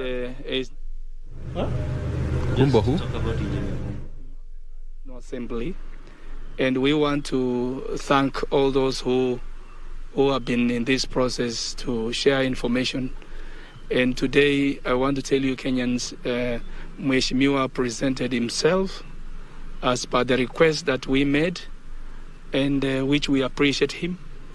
And after this, what we can inform you is the police processes have started. Mheshimiwa has recorded his statement, and the normal procedures in terms of fingerprints and the court processes. So he's more than willing to go to court. We have no issues with him in terms of resistance to comply. He's been complying since he came here, and which we appreciate. And I think that is the way to go, and unless you have more questions to ask. Yeah, maybe you'd share at what time did you, if you remember the time? 10:20. 10:20. Yeah. Was exactly at your office? Or? Yes, that's when he arrived here, where we are. Alone? Yes, and there is lawyers. And Sydney from NTV, he had filed for anticipatory bail. That one is upon him. That is upon him to answer. Okay. Yes. Do you have more questions? Maybe is the case going to be handled here? We have had different orders from the DCI in Nairobi, from Kakamega County. There are no orders from our leaders. What is there is the normal process. We have courts here. So the issue of orders coming from somewhere, no. We are not aware of orders. What we are aware of is Mheshimiwa is here with us, and we are following the normal police processes, and that's all. Thank you. Asanteni sana. Maybe Mheshimiwa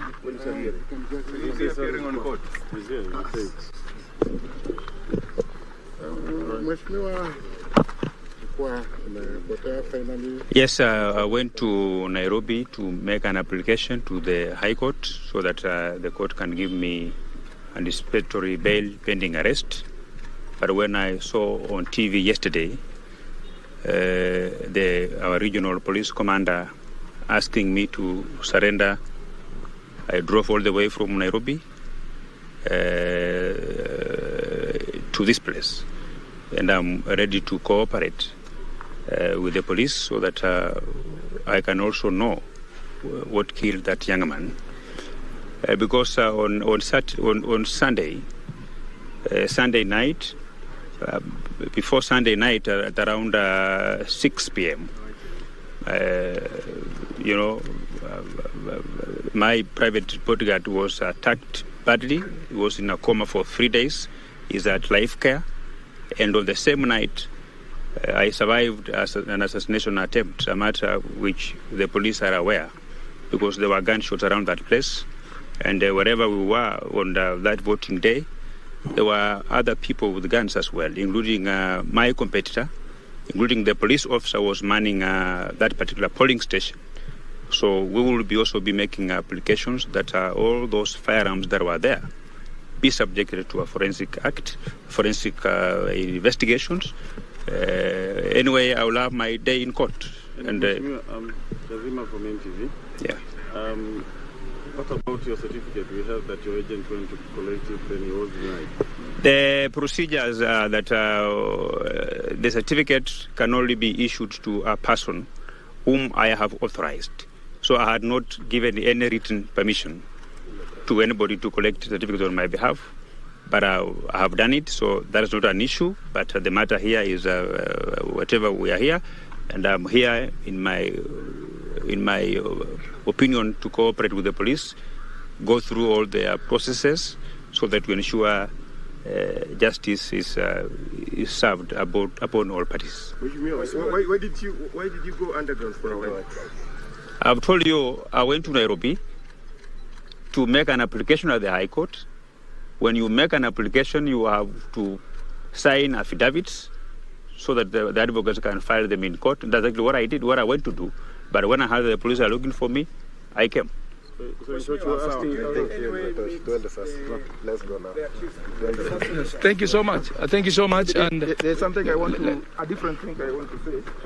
I want to take advantage of you people because you have worked together.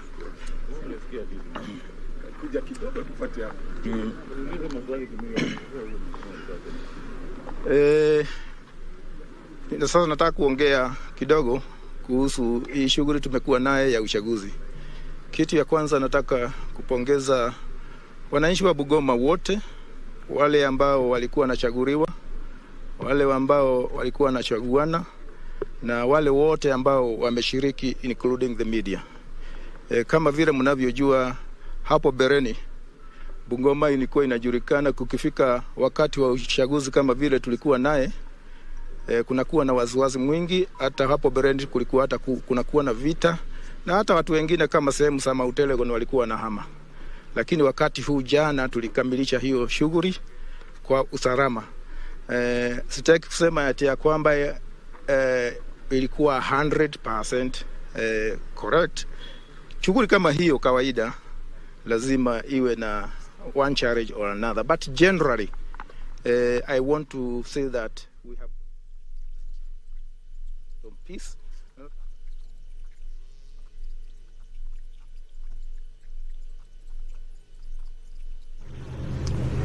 Well, that is Bungoma County, actually outside Bungoma police station, where MP-elect for Kimilili, Didymus Baraza, has just presented himself to the police. Remember, yesterday he was given 6 hours by the Directorate of Criminal Investigation to present himself to the police to answer questions to alleged case of killing of a bodyguard attached to Brian Haemba, who was also contesting in that area. And so we will be following up keenly and watching to know where exactly this story is going, because this is indeed a developing story. Well, we're also keeping an eye here at the National Tallying Center to see where the numbers are going. Wafula Chebukati, the Iebc, is the man of the moment. The whole nation is waiting for him to exactly hear how the numbers are looking like and when are they likely to know who exactly carried the day in the presidential contest. The other winners are being declared at the county as well as constituency levels, so nothing much you expect to hear in regard to that from Wafula Chebukati. We're still camping here at the Bomas of Kenya, whereby we are monitoring the situation here. And as I told you earlier on, it's a beehive of activity. To use an old cliche, so many people coming in from political parties, agents to international as well as local observers, to Iebc officials, returning officers from various parts of the country are also trooping in here to present their forms 34A and 34Bs to the Commission for verification and certification. We're also giving you, some interesting analysis on what to expect and the situation that is currently unfolding, and what you are seeing right on your screen are the pictures from the inside the National Talent Center, where officials are going through the verification and the certification process of the forms presented. So far, we only have certified or verified reports or results from Webuye East constituency. It happened yesterday. It's around 6 p.m. and the numbers were given by Iebc Chair Wafula Chebukati, who is the presidential returning officer for Iebc. Well, we are still in the company of Dr. Fred. Dr. Fred, remind me your name. How did you escape? Yes, Fred Ogola and Churchill Saoke.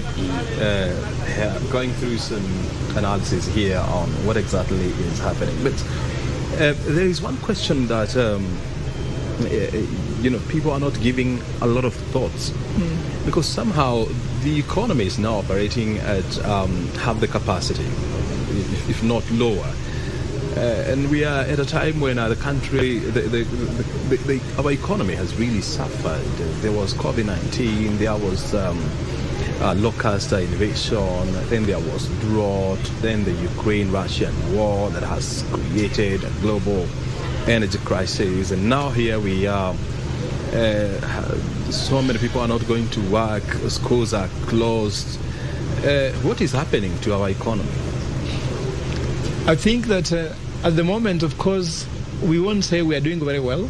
I told you last time that Treasury has suspended business indefinitely. There is some sort of, if you like, a period when not much can be expected, because now you can't expect Treasury to go and make a decision on how they're going to deal with it. I mean, on your screen you can see the Iebc chair is finally in the hall, and you can see he's sandwiched between one of these commissioners and the vice chair, that is Juliana Cherero. And so anytime from now, we should be going inside there to listen in to whether Chebukati has new numbers, and if yes, what are the numbers saying, and other issues that he is expected to respond to from members of the press. So please continue. Yeah, so actually, as you said, we don't want to hear anything but numbers.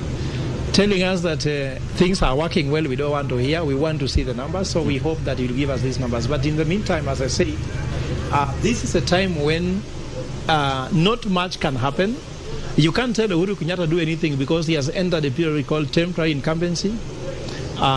Also, we don't expect a lot of business to happen at the Treasury, because then people can say, when Uhuru Kenyatta was under this situation, that and that happened.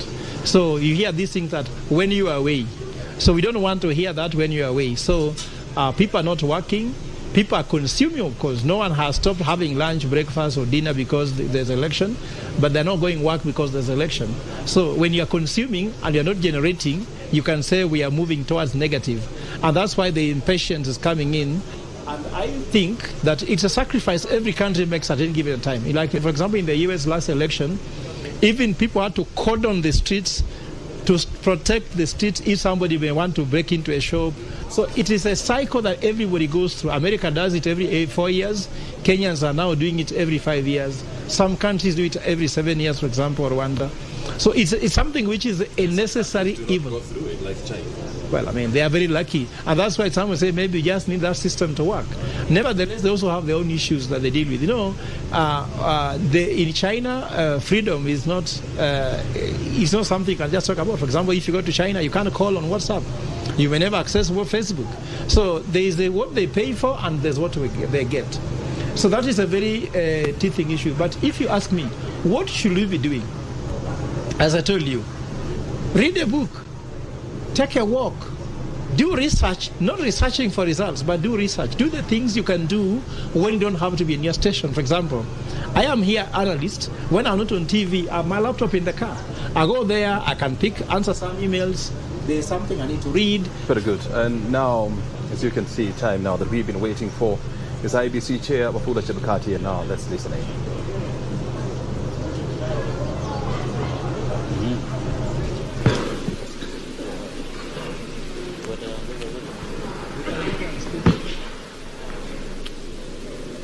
Yeah, let me thank you all for the exercise we are undertaking. I would like to say two things. One, want to thank the teams working down there. We have observed that we are not moving as fast as we should. This exercise needs to be concluded as soon as possible. And I just want to remind us of the formation and the role of agents on each of these desks. The Elections Act 2011 provides for appointment of agents by a political party or candidates.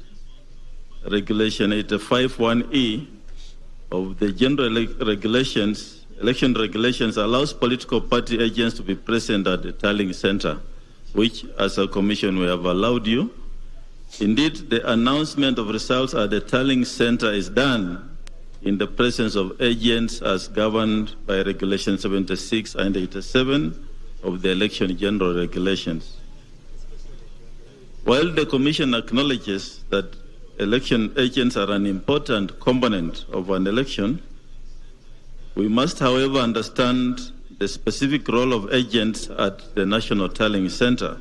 And this was made clear by the Supreme Court, which pronounced itself on legal and public standing of party agents at the National Tallying Center, where it observed that the role is restricted to the observation of the tallying process and signing of relevant statutory forms.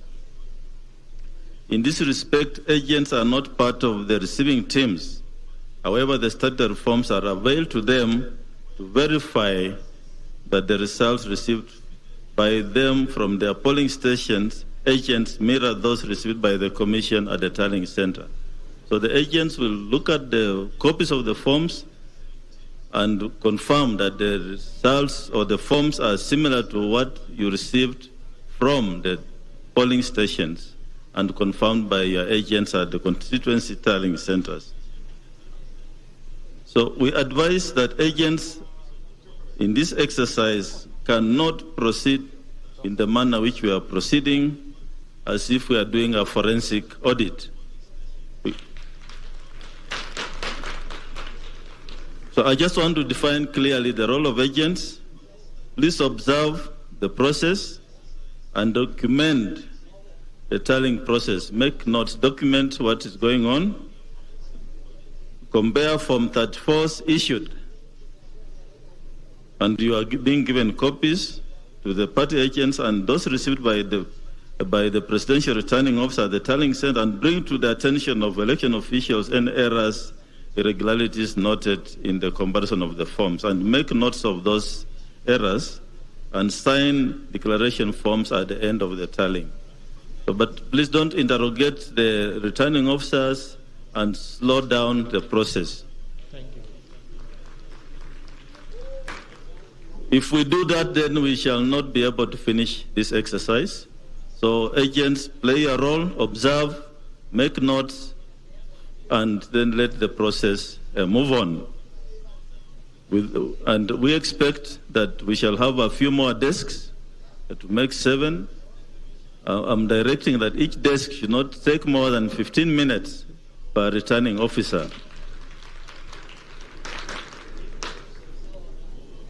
So those who, and perhaps I was here the whole of last night until this morning. I observed a few incidents of disruption of the process. Please restrain yourselves from disrupting this national exercise. If there are any incidents of disruption, we shall remove you from this tallying center. So please restrain yourselves from disrupting the process. If you have any concerns, make note of the concerns and raise them with me. Do not disrupt the teams that are carrying out this exercise. To the returning officers who are sitting patiently waiting to be served, please arrange your papers. Don't come with their incomplete or disarranged papers, because if you come with their documents not arranged, you're also going to waste time at the clearance desk. Put your papers in order. We have over 130 returning officers in the house. They need to be cleared so they go back to their stations. We have a few results which we want to announce. Ndia constituency in Kirinyaga,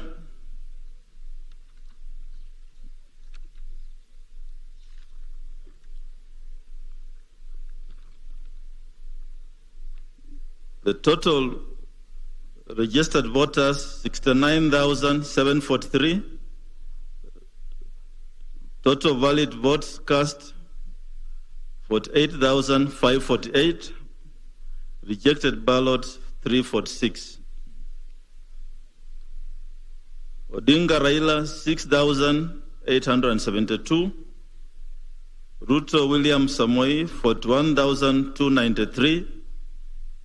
Wahika David Maure 151. Washakoya George Vichiri 232.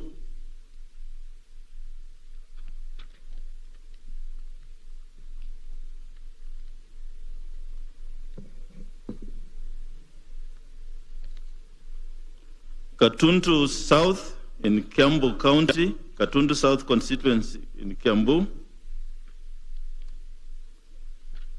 This is the result. Registered voters 79,860. Total votes cast 54,536. Rejected ballots 475. Odinga Raila 12,290. Ruto William Samoei 41,712. Wahika David Maure 223. Wachakoya George Luchiri 311.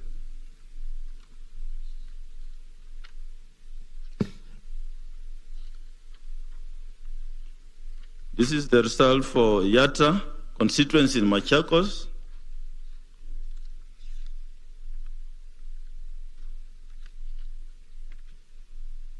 The number of registered voters 82,446. Rejected, the number of votes cast 49,062. Rejected ballots 402.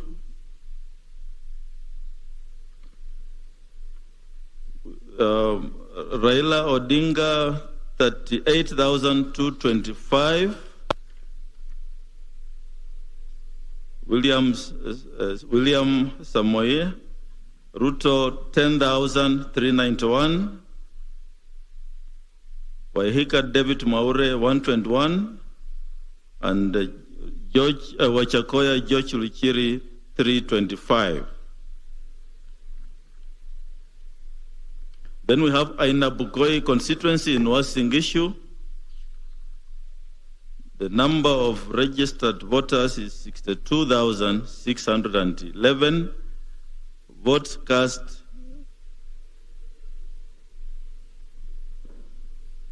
44,102.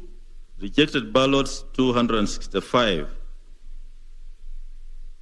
Odinga Raila 8,620. Ruto William Samoei 35,401. Waihika David Maure 51. Washakoya George Luchiri 90. We are processing the rest of the results we have received, and we shall continue announcing. Perhaps the chief agents, if you are here, we can give you some 15 minutes break with your teams. Maybe you can consult on the remarks I've made and come back for us to proceed with the process. We can take a 15 minutes break. Thank you.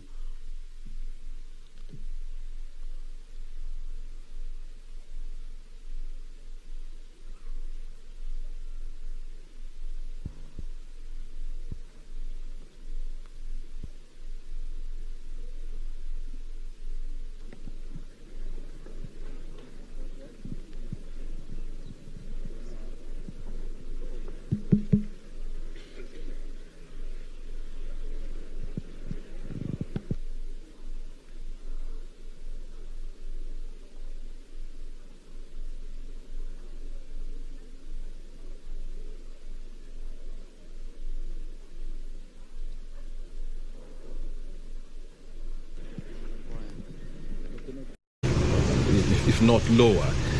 And we are at a time when the country, our economy has really suffered. There was COVID-19, there was locust invasion, then there was drought, then the Ukraine-Russian war that has created a global energy crisis, and now here we are. So many people are not going to work, schools are closed. What is happening to our economy? I think that at the moment, of course, we won't say we are doing very well. I told you last time that Treasury has suspended business indefinitely. There is some sort of, if you like, a period when not much can be expected, because now you can't expect Treasury to go and make a decision on how they are going to deal with it. I mean, on your screen you can see the Iebc chair is finally in the hall, and you can see he's sandwiched between one of these commissioners and the vice chair, that is Juliana Cherero. And so anytime from now, we should be going inside there to listen in to whether Chebukati has new numbers, and if yes, what are the numbers saying, and other issues that he is expected to respond to from members of the press. So please continue. Yeah, so actually, as you said, we don't want to hear anything but numbers. Telling us that things are working well, we don't want to hear. We want to see the numbers, so we hope that you'll give us these numbers. But in the meantime, as I said, this is a time when not much can happen. You can't tell Uhuru Kenyatta do anything because he has entered a period we call temporary incumbency. Also, we don't expect a lot of business to happen at the Treasury, because then people can say, when Uhuru Kenyatta was under this situation, that and that happened. So you hear these things that when you are away. So we don't want to hear that when you are away. So people are not working. People are consuming, of course. No one has stopped having lunch, breakfast, or dinner because there's election, but they're not going to work because there's election. So when you're consuming and you're not generating, you can say we are moving towards negative. And that's why the impatience is coming in. And I think that it's a sacrifice every country makes at any given time. Like, for example, in the US last election, even people had to cordon the streets to protect the streets if somebody may want to break into a shop. So it is a cycle that everybody goes through. America does it every 4 years. Kenyans are now doing it every 5 years. Some countries do it every 7 years, for example, Rwanda. So it's something which is a necessary evil. Go through it like China. Well, I mean, they are very lucky. And that's why some will say maybe you just need that system to work. Nevertheless, they also have their own issues that they deal with. In China, freedom is not something you can just talk about. For example, if you go to China, you can't call on WhatsApp. You may never access Facebook. So there is what they pay for and there's what they get. So that is a very teething issue. But if you ask me, what should we be doing? As I told you, read a book, take a walk, do research, not researching for results, but do research. Do the things you can do when you don't have to be in your station. For example, I am here analyst. When I'm not on TV, I have my laptop in the car. I go there, I can answer some emails. There's something I need to read. Very good. And now, as you can see, time now that we've been waiting for is IEBC Chair Wafula Chebukati, and now let's listen in.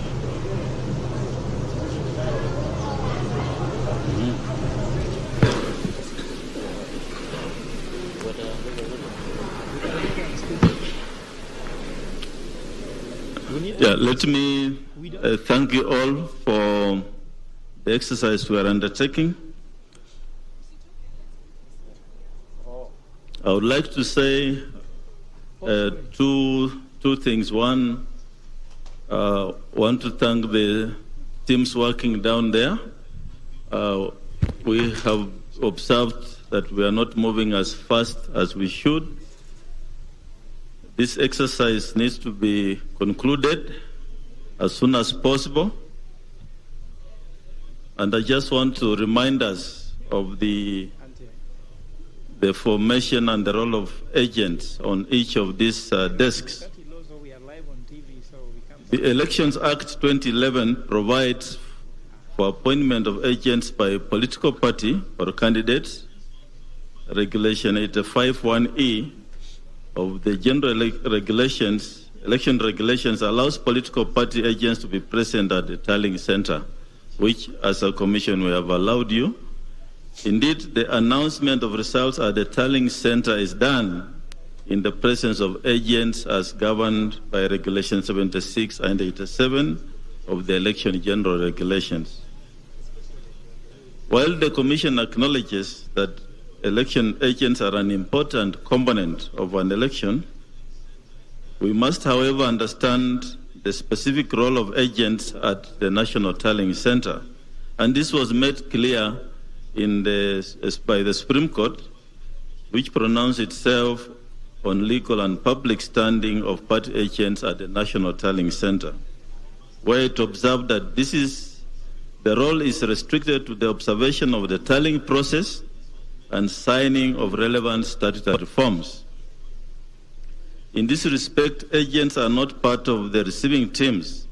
However, the statutory forms are available to them to verify that the results received by them from their polling stations, agents mirror those received by the Commission at the tallying center. So the agents will look at the copies of the forms and confirm that the results or the forms are similar to what you received from the polling stations and confirmed by your agents at the constituency tallying centers. So we advise that agents in this exercise cannot proceed in the manner which we are proceeding, as if we are doing a forensic audit. So I just want to define clearly the role of agents. Please observe the process and document the tallying process. Make notes, document what is going on. Compare Form 34 issued, and you are being given copies to the party agents and those received by the presidential returning officer at the tallying center, and bring to the attention of election officials any errors, irregularities noted in the comparison of the forms, and make notes of those errors and sign declaration forms at the end of the tallying. So, but please don't interrogate the returning officers and slow down the process. Thank you. If we do that, then we shall not be able to finish this exercise.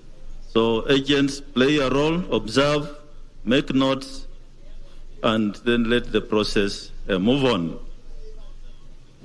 And we expect that we shall have a few more desks to make 7. I'm directing that each desk should not take more than 15 minutes per returning officer. So those who, and perhaps I was here the whole of last night until this morning. I observed a few incidents of disruption of the process. Please restrain yourselves from disrupting this national exercise. If there are any incidents of disruption, we shall remove you from this tallying center. So please restrain yourselves from disrupting the process. If you have any concerns, make note of the concerns and raise them with me. Do not disrupt the teams that are carrying out this exercise. To the returning officers who are sitting patiently waiting to be served, please arrange your papers. Don't come with their incomplete or disarranged papers, because if you come with their documents not arranged, you're also going to waste time at the clearance desk. Put your papers in order. We have over 130 returning officers in the house. They need to be cleared so they go back to their stations. We have a few results which we want to announce. Ndia constituency in Kirinyaga,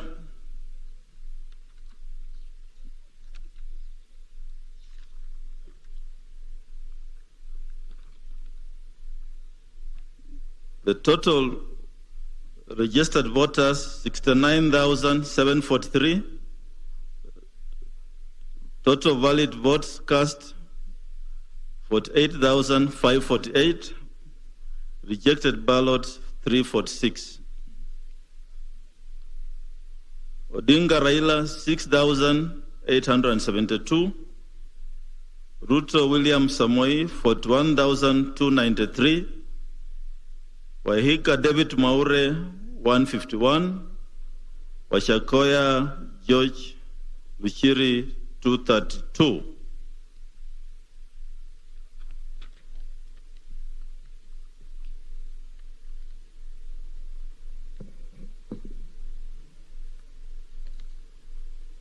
Katuntu South in Kiambu County, Katuntu South constituency in Kiambu. This is the result. Registered voters 79,860. Total votes cast 54,536.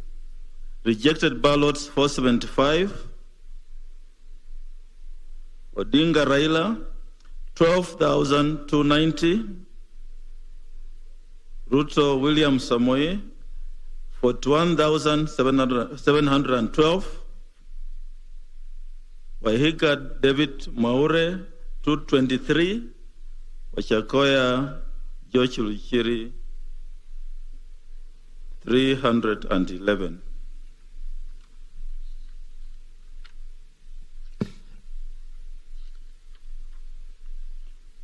This is the result for Yatta constituency in Machakos.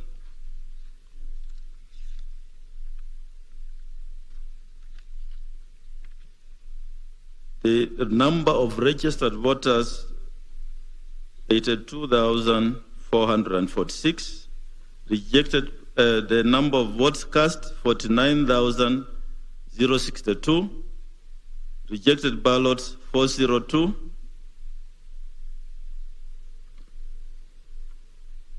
Raila Odinga 38,225.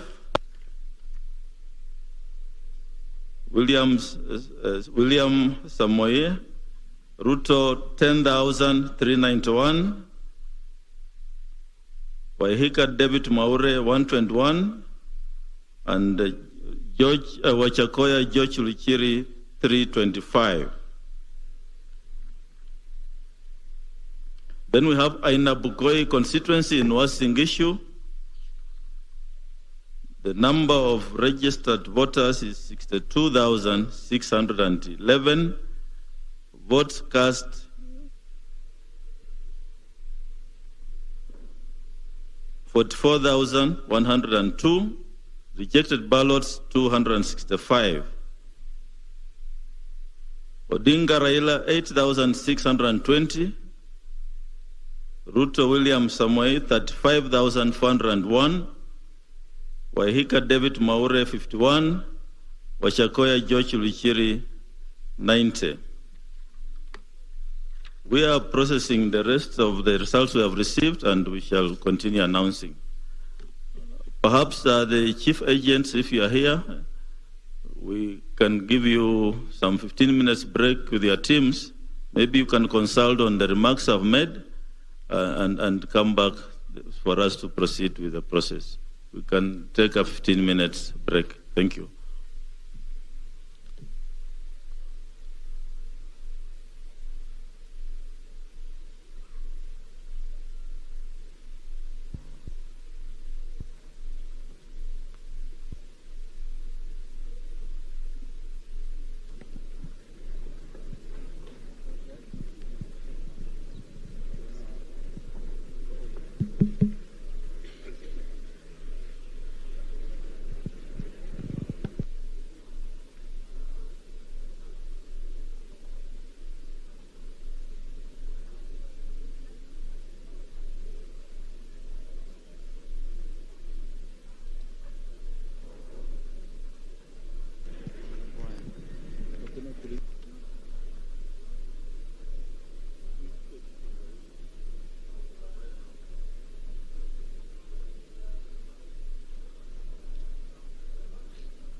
Have been in this process to share information, and today I want to tell you Kenyans, Mheshimiwa presented himself as per the request that we made, and which we appreciate him. And after this, what we can inform you is the police processes have started.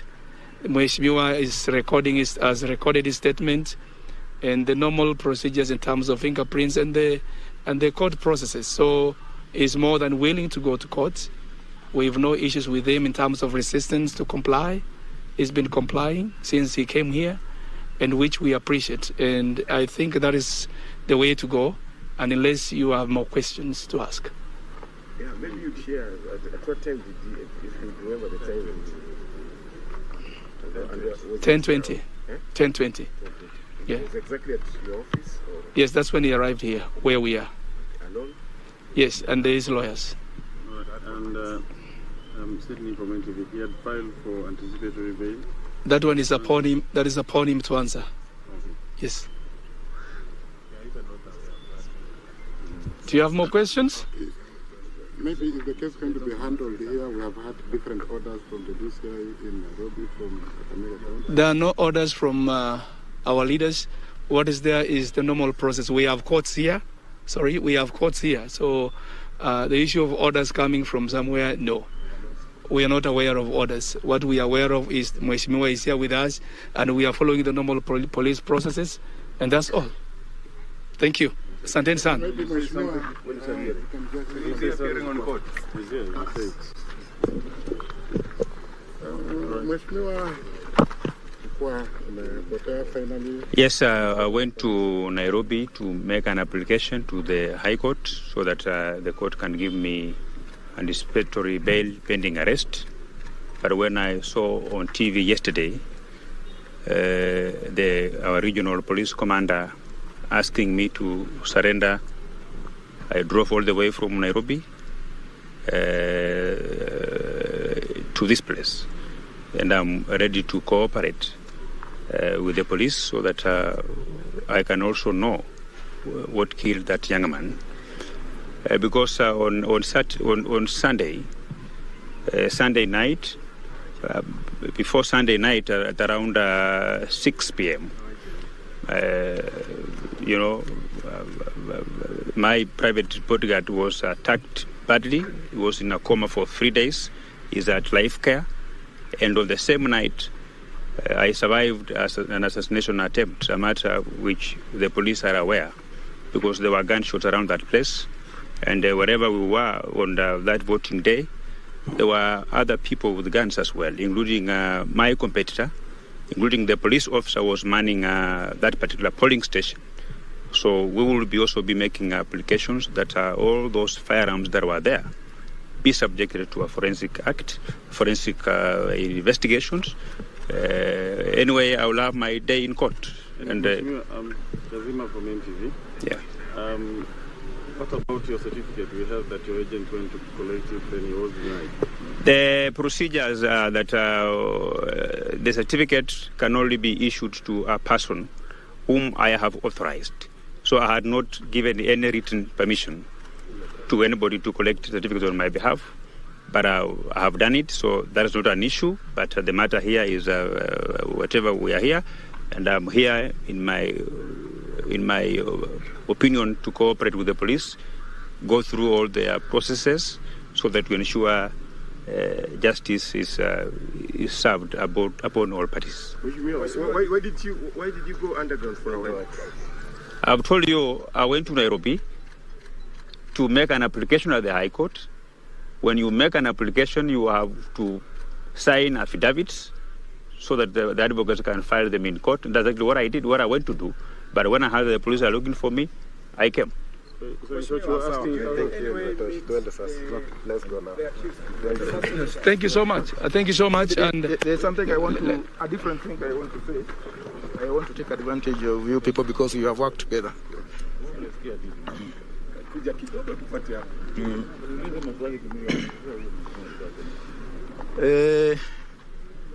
Sasa nataka kuongea kidogo kuhusu hii shughuli tumekuwa naye ya uchaguzi. Kitu ya kwanza nataka kupongeza wananchi wa Bungoma wote, wale ambao walikuwa wanachaguliwa, wale ambao walikuwa wanachaguana, na wale wote ambao wameshiriki including the media. Kama vile mnavyojua hapo bereni Bungoma ilikuwa inajulikana kukifika wakati wa uchaguzi kama vile tulikuwa naye, kunakuwa na wasiwasi mwingi. Hata hapo bereni kulikuwa hata kunakuwa na vita, na hata watu wengine kama sehemu za Mount Elgon walikuwa na hama. Lakini wakati huu jana tulikamilisha hiyo shughuli kwa usalama. Sitaki kusema ati ya kwamba ilikuwa 100% correct. Shughuli kama hiyo kawaida lazima iwe na one challenge or another, but generally I want to say that we have some peace.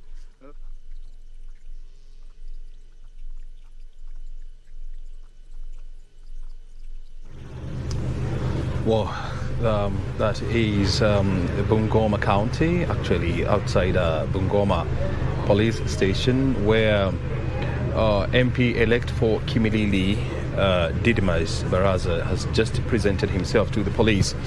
Remember, yesterday he was given 6 hours by the Directorate of Criminal Investigation to present himself to the police to answer questions to alleged cases of killing of a bodyguard attached to Brian Haemba, who was also contesting in that area. And so we will be following up keenly and watching to know where exactly this story is going, because this is indeed a developing story. Well, we're also keeping an eye here at the National Tallying Center to see where the numbers are going.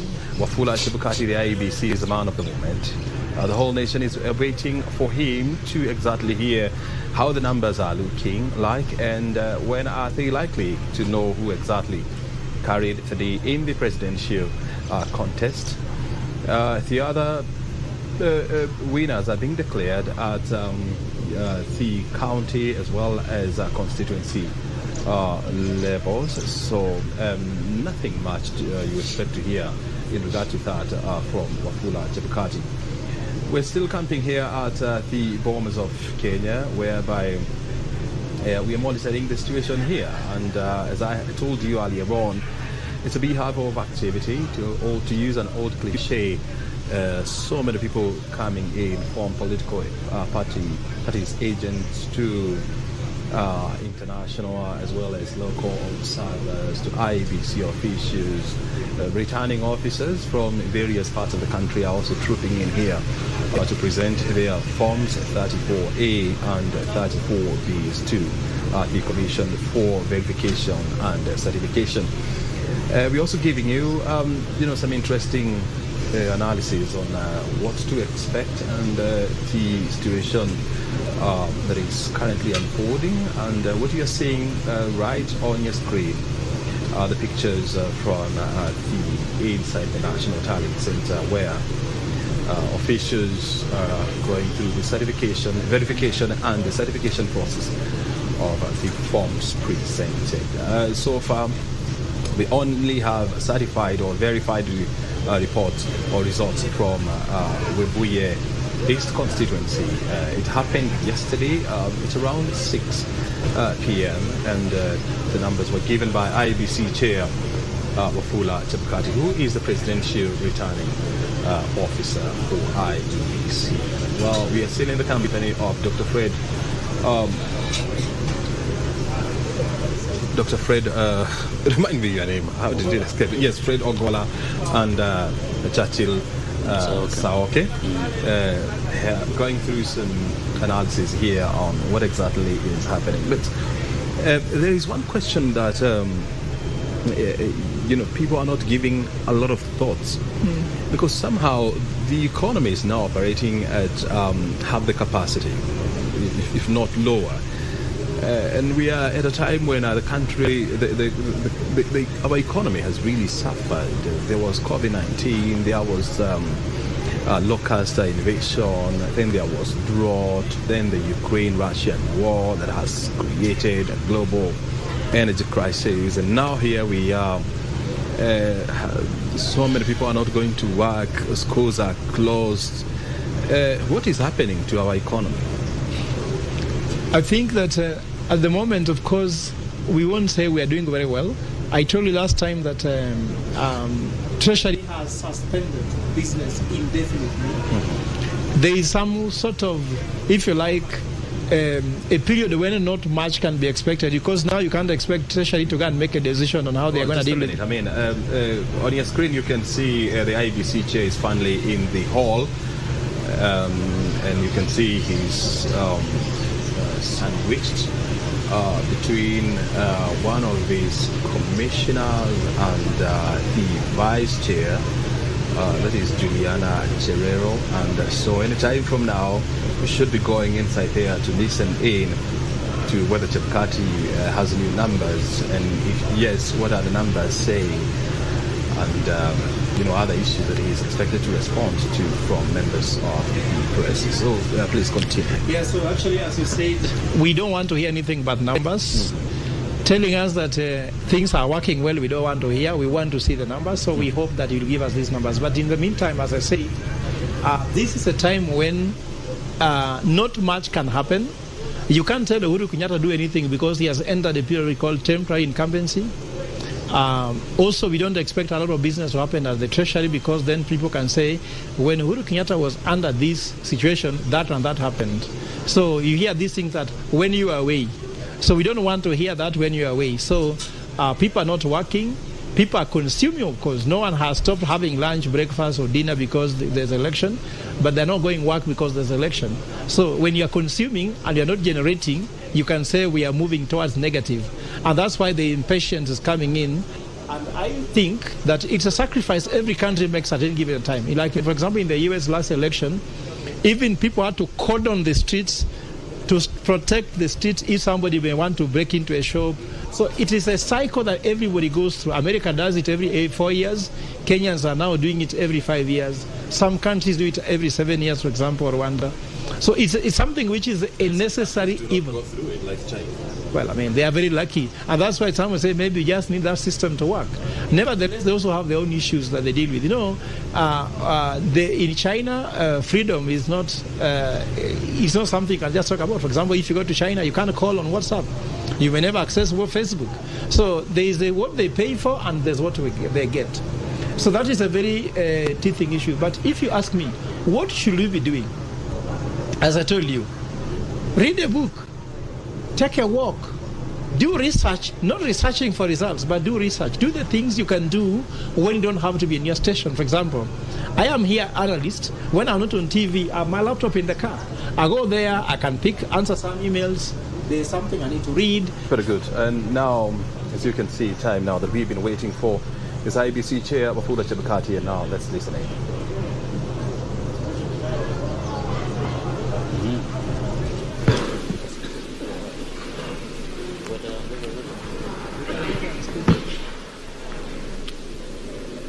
Yeah, let me thank you all for the exercise we are undertaking. I would like to say two things. One, want to thank the teams working down there. We have observed that we are not moving as fast as we should. This exercise needs to be concluded as soon as possible. And I just want to remind us of the formation and the role of agents on each of these desks. The Elections Act 2011 provides for appointment of agents by a political party or candidates. Regulation 851E of the general election regulations allows political party agents to be present at the tallying center, which as a commission we have allowed you. Indeed, the announcement of results at the tallying center is done in the presence of agents as governed by Regulation 76 and 87 of the election general regulations. While the commission acknowledges that election agents are an important component of an election, we must, however, understand the specific role of agents at the National Tallying Center. And this was made clear by the Supreme Court, which pronounced itself on legal and public standing of party agents at the National Tallying Center, where it observed that the role is restricted to the observation of the tallying process and signing of relevant statutory forms. In this respect, agents are not part of the receiving teams. However, the statutory forms are available to them to verify that the results received by them from their polling stations, agents mirror those received by the Commission at the tallying center. So the agents will look at the copies of the forms and confirm that the results or the forms are similar to what you received from the polling stations and confirmed by your agents at the constituency tallying centers. So we advise that agents in this exercise cannot proceed in the manner which we are proceeding, as if we are doing a forensic audit. So I just want to define clearly the role of agents. Please observe the process and document the tallying process. Make notes, document what is going on. Compare Form 34 issued, and you are being given copies to the party agents and those received by the presidential returning officer at the tallying center, and bring to the attention of election officials any errors, irregularities noted in the comparison of the forms, and make notes of those errors and sign declaration forms at the end of the tallying. But please don't interrogate the returning officers and slow down the process. Thank you. If we do that, then we shall not be able to finish this exercise. So agents play a role, observe, make notes, and then let the process move on. And we expect that we shall have a few more desks to make 7. I'm directing that each desk should not take more than 15 minutes per returning officer. So those who, and perhaps I was here the whole of last night until this morning. I observed a few incidents of disruption of the process. Please restrain yourselves from disrupting this national exercise. If there are any incidents of disruption, we shall remove you from this tallying center. So please restrain yourselves from disrupting the process. If you have any concerns, make note of the concerns and raise them with me. Do not disrupt the teams that are carrying out this exercise. To the returning officers who are sitting patiently waiting to be served, please arrange your papers. Don't come with their incomplete or disarranged papers, because if you come with their documents not arranged, you're also going to waste time at the clearance desk. Put your papers in order. We have over 130 returning officers in the house. They need to be cleared so they go back to their stations. We have a few results which we want to announce. Ndia constituency in Kirinyaga,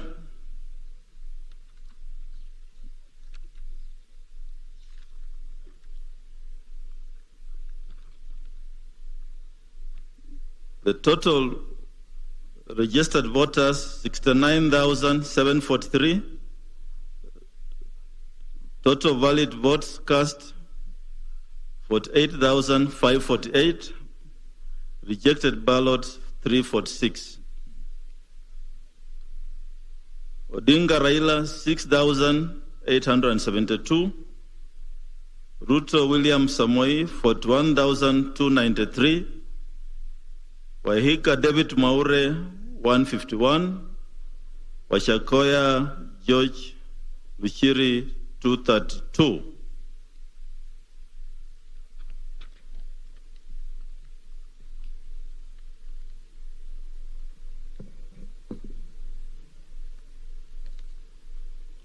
Katuntu South in Kiambu County, Katuntu South constituency in Kiambu.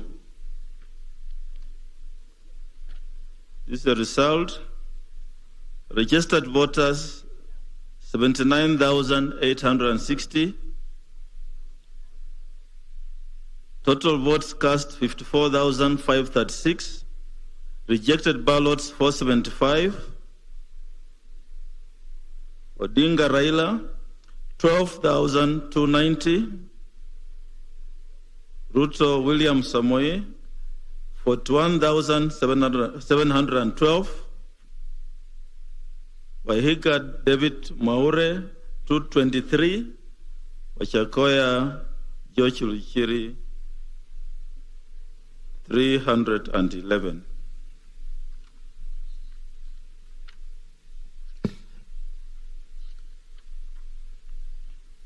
This is the result for Yatta constituency in Machakos.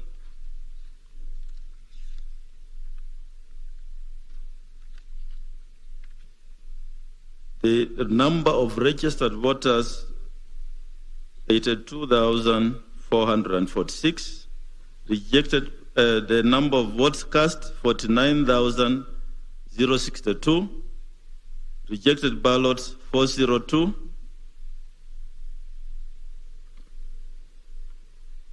Raila Odinga 38,225. William Samoei, Ruto 10,391. Wahika David Maure 121. And Wachakoya George Luchiri 325. Then we have Aina Bukoi constituency in Uasin-Gishu. The number of registered voters is 62,611. Votes cast 44,102. Rejected ballots 265. Odinga Raila 8,620. Ruto William Samoei 35,401. Wahika David Maure 51. Wachakoya George Luchiri 90. We are processing the rest of the results we have received, and we shall continue announcing. Perhaps the chief agents, if you are here, we can give you some 15 minutes break with your teams. Maybe you can consult on the remarks I've made and come back for us to proceed with the process. We can take a 15 minutes break. Thank you.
Briefing of the day and giving the second set of results after giving yesterday's numbers. So far, he has given us the results for 4 constituencies that are, the numbers have been certified, verified and certified. Starting with Ndiye constituency, where the total number of registered voters was captured at 69,743. Total cast was 54,000. Total cast was just a minute here.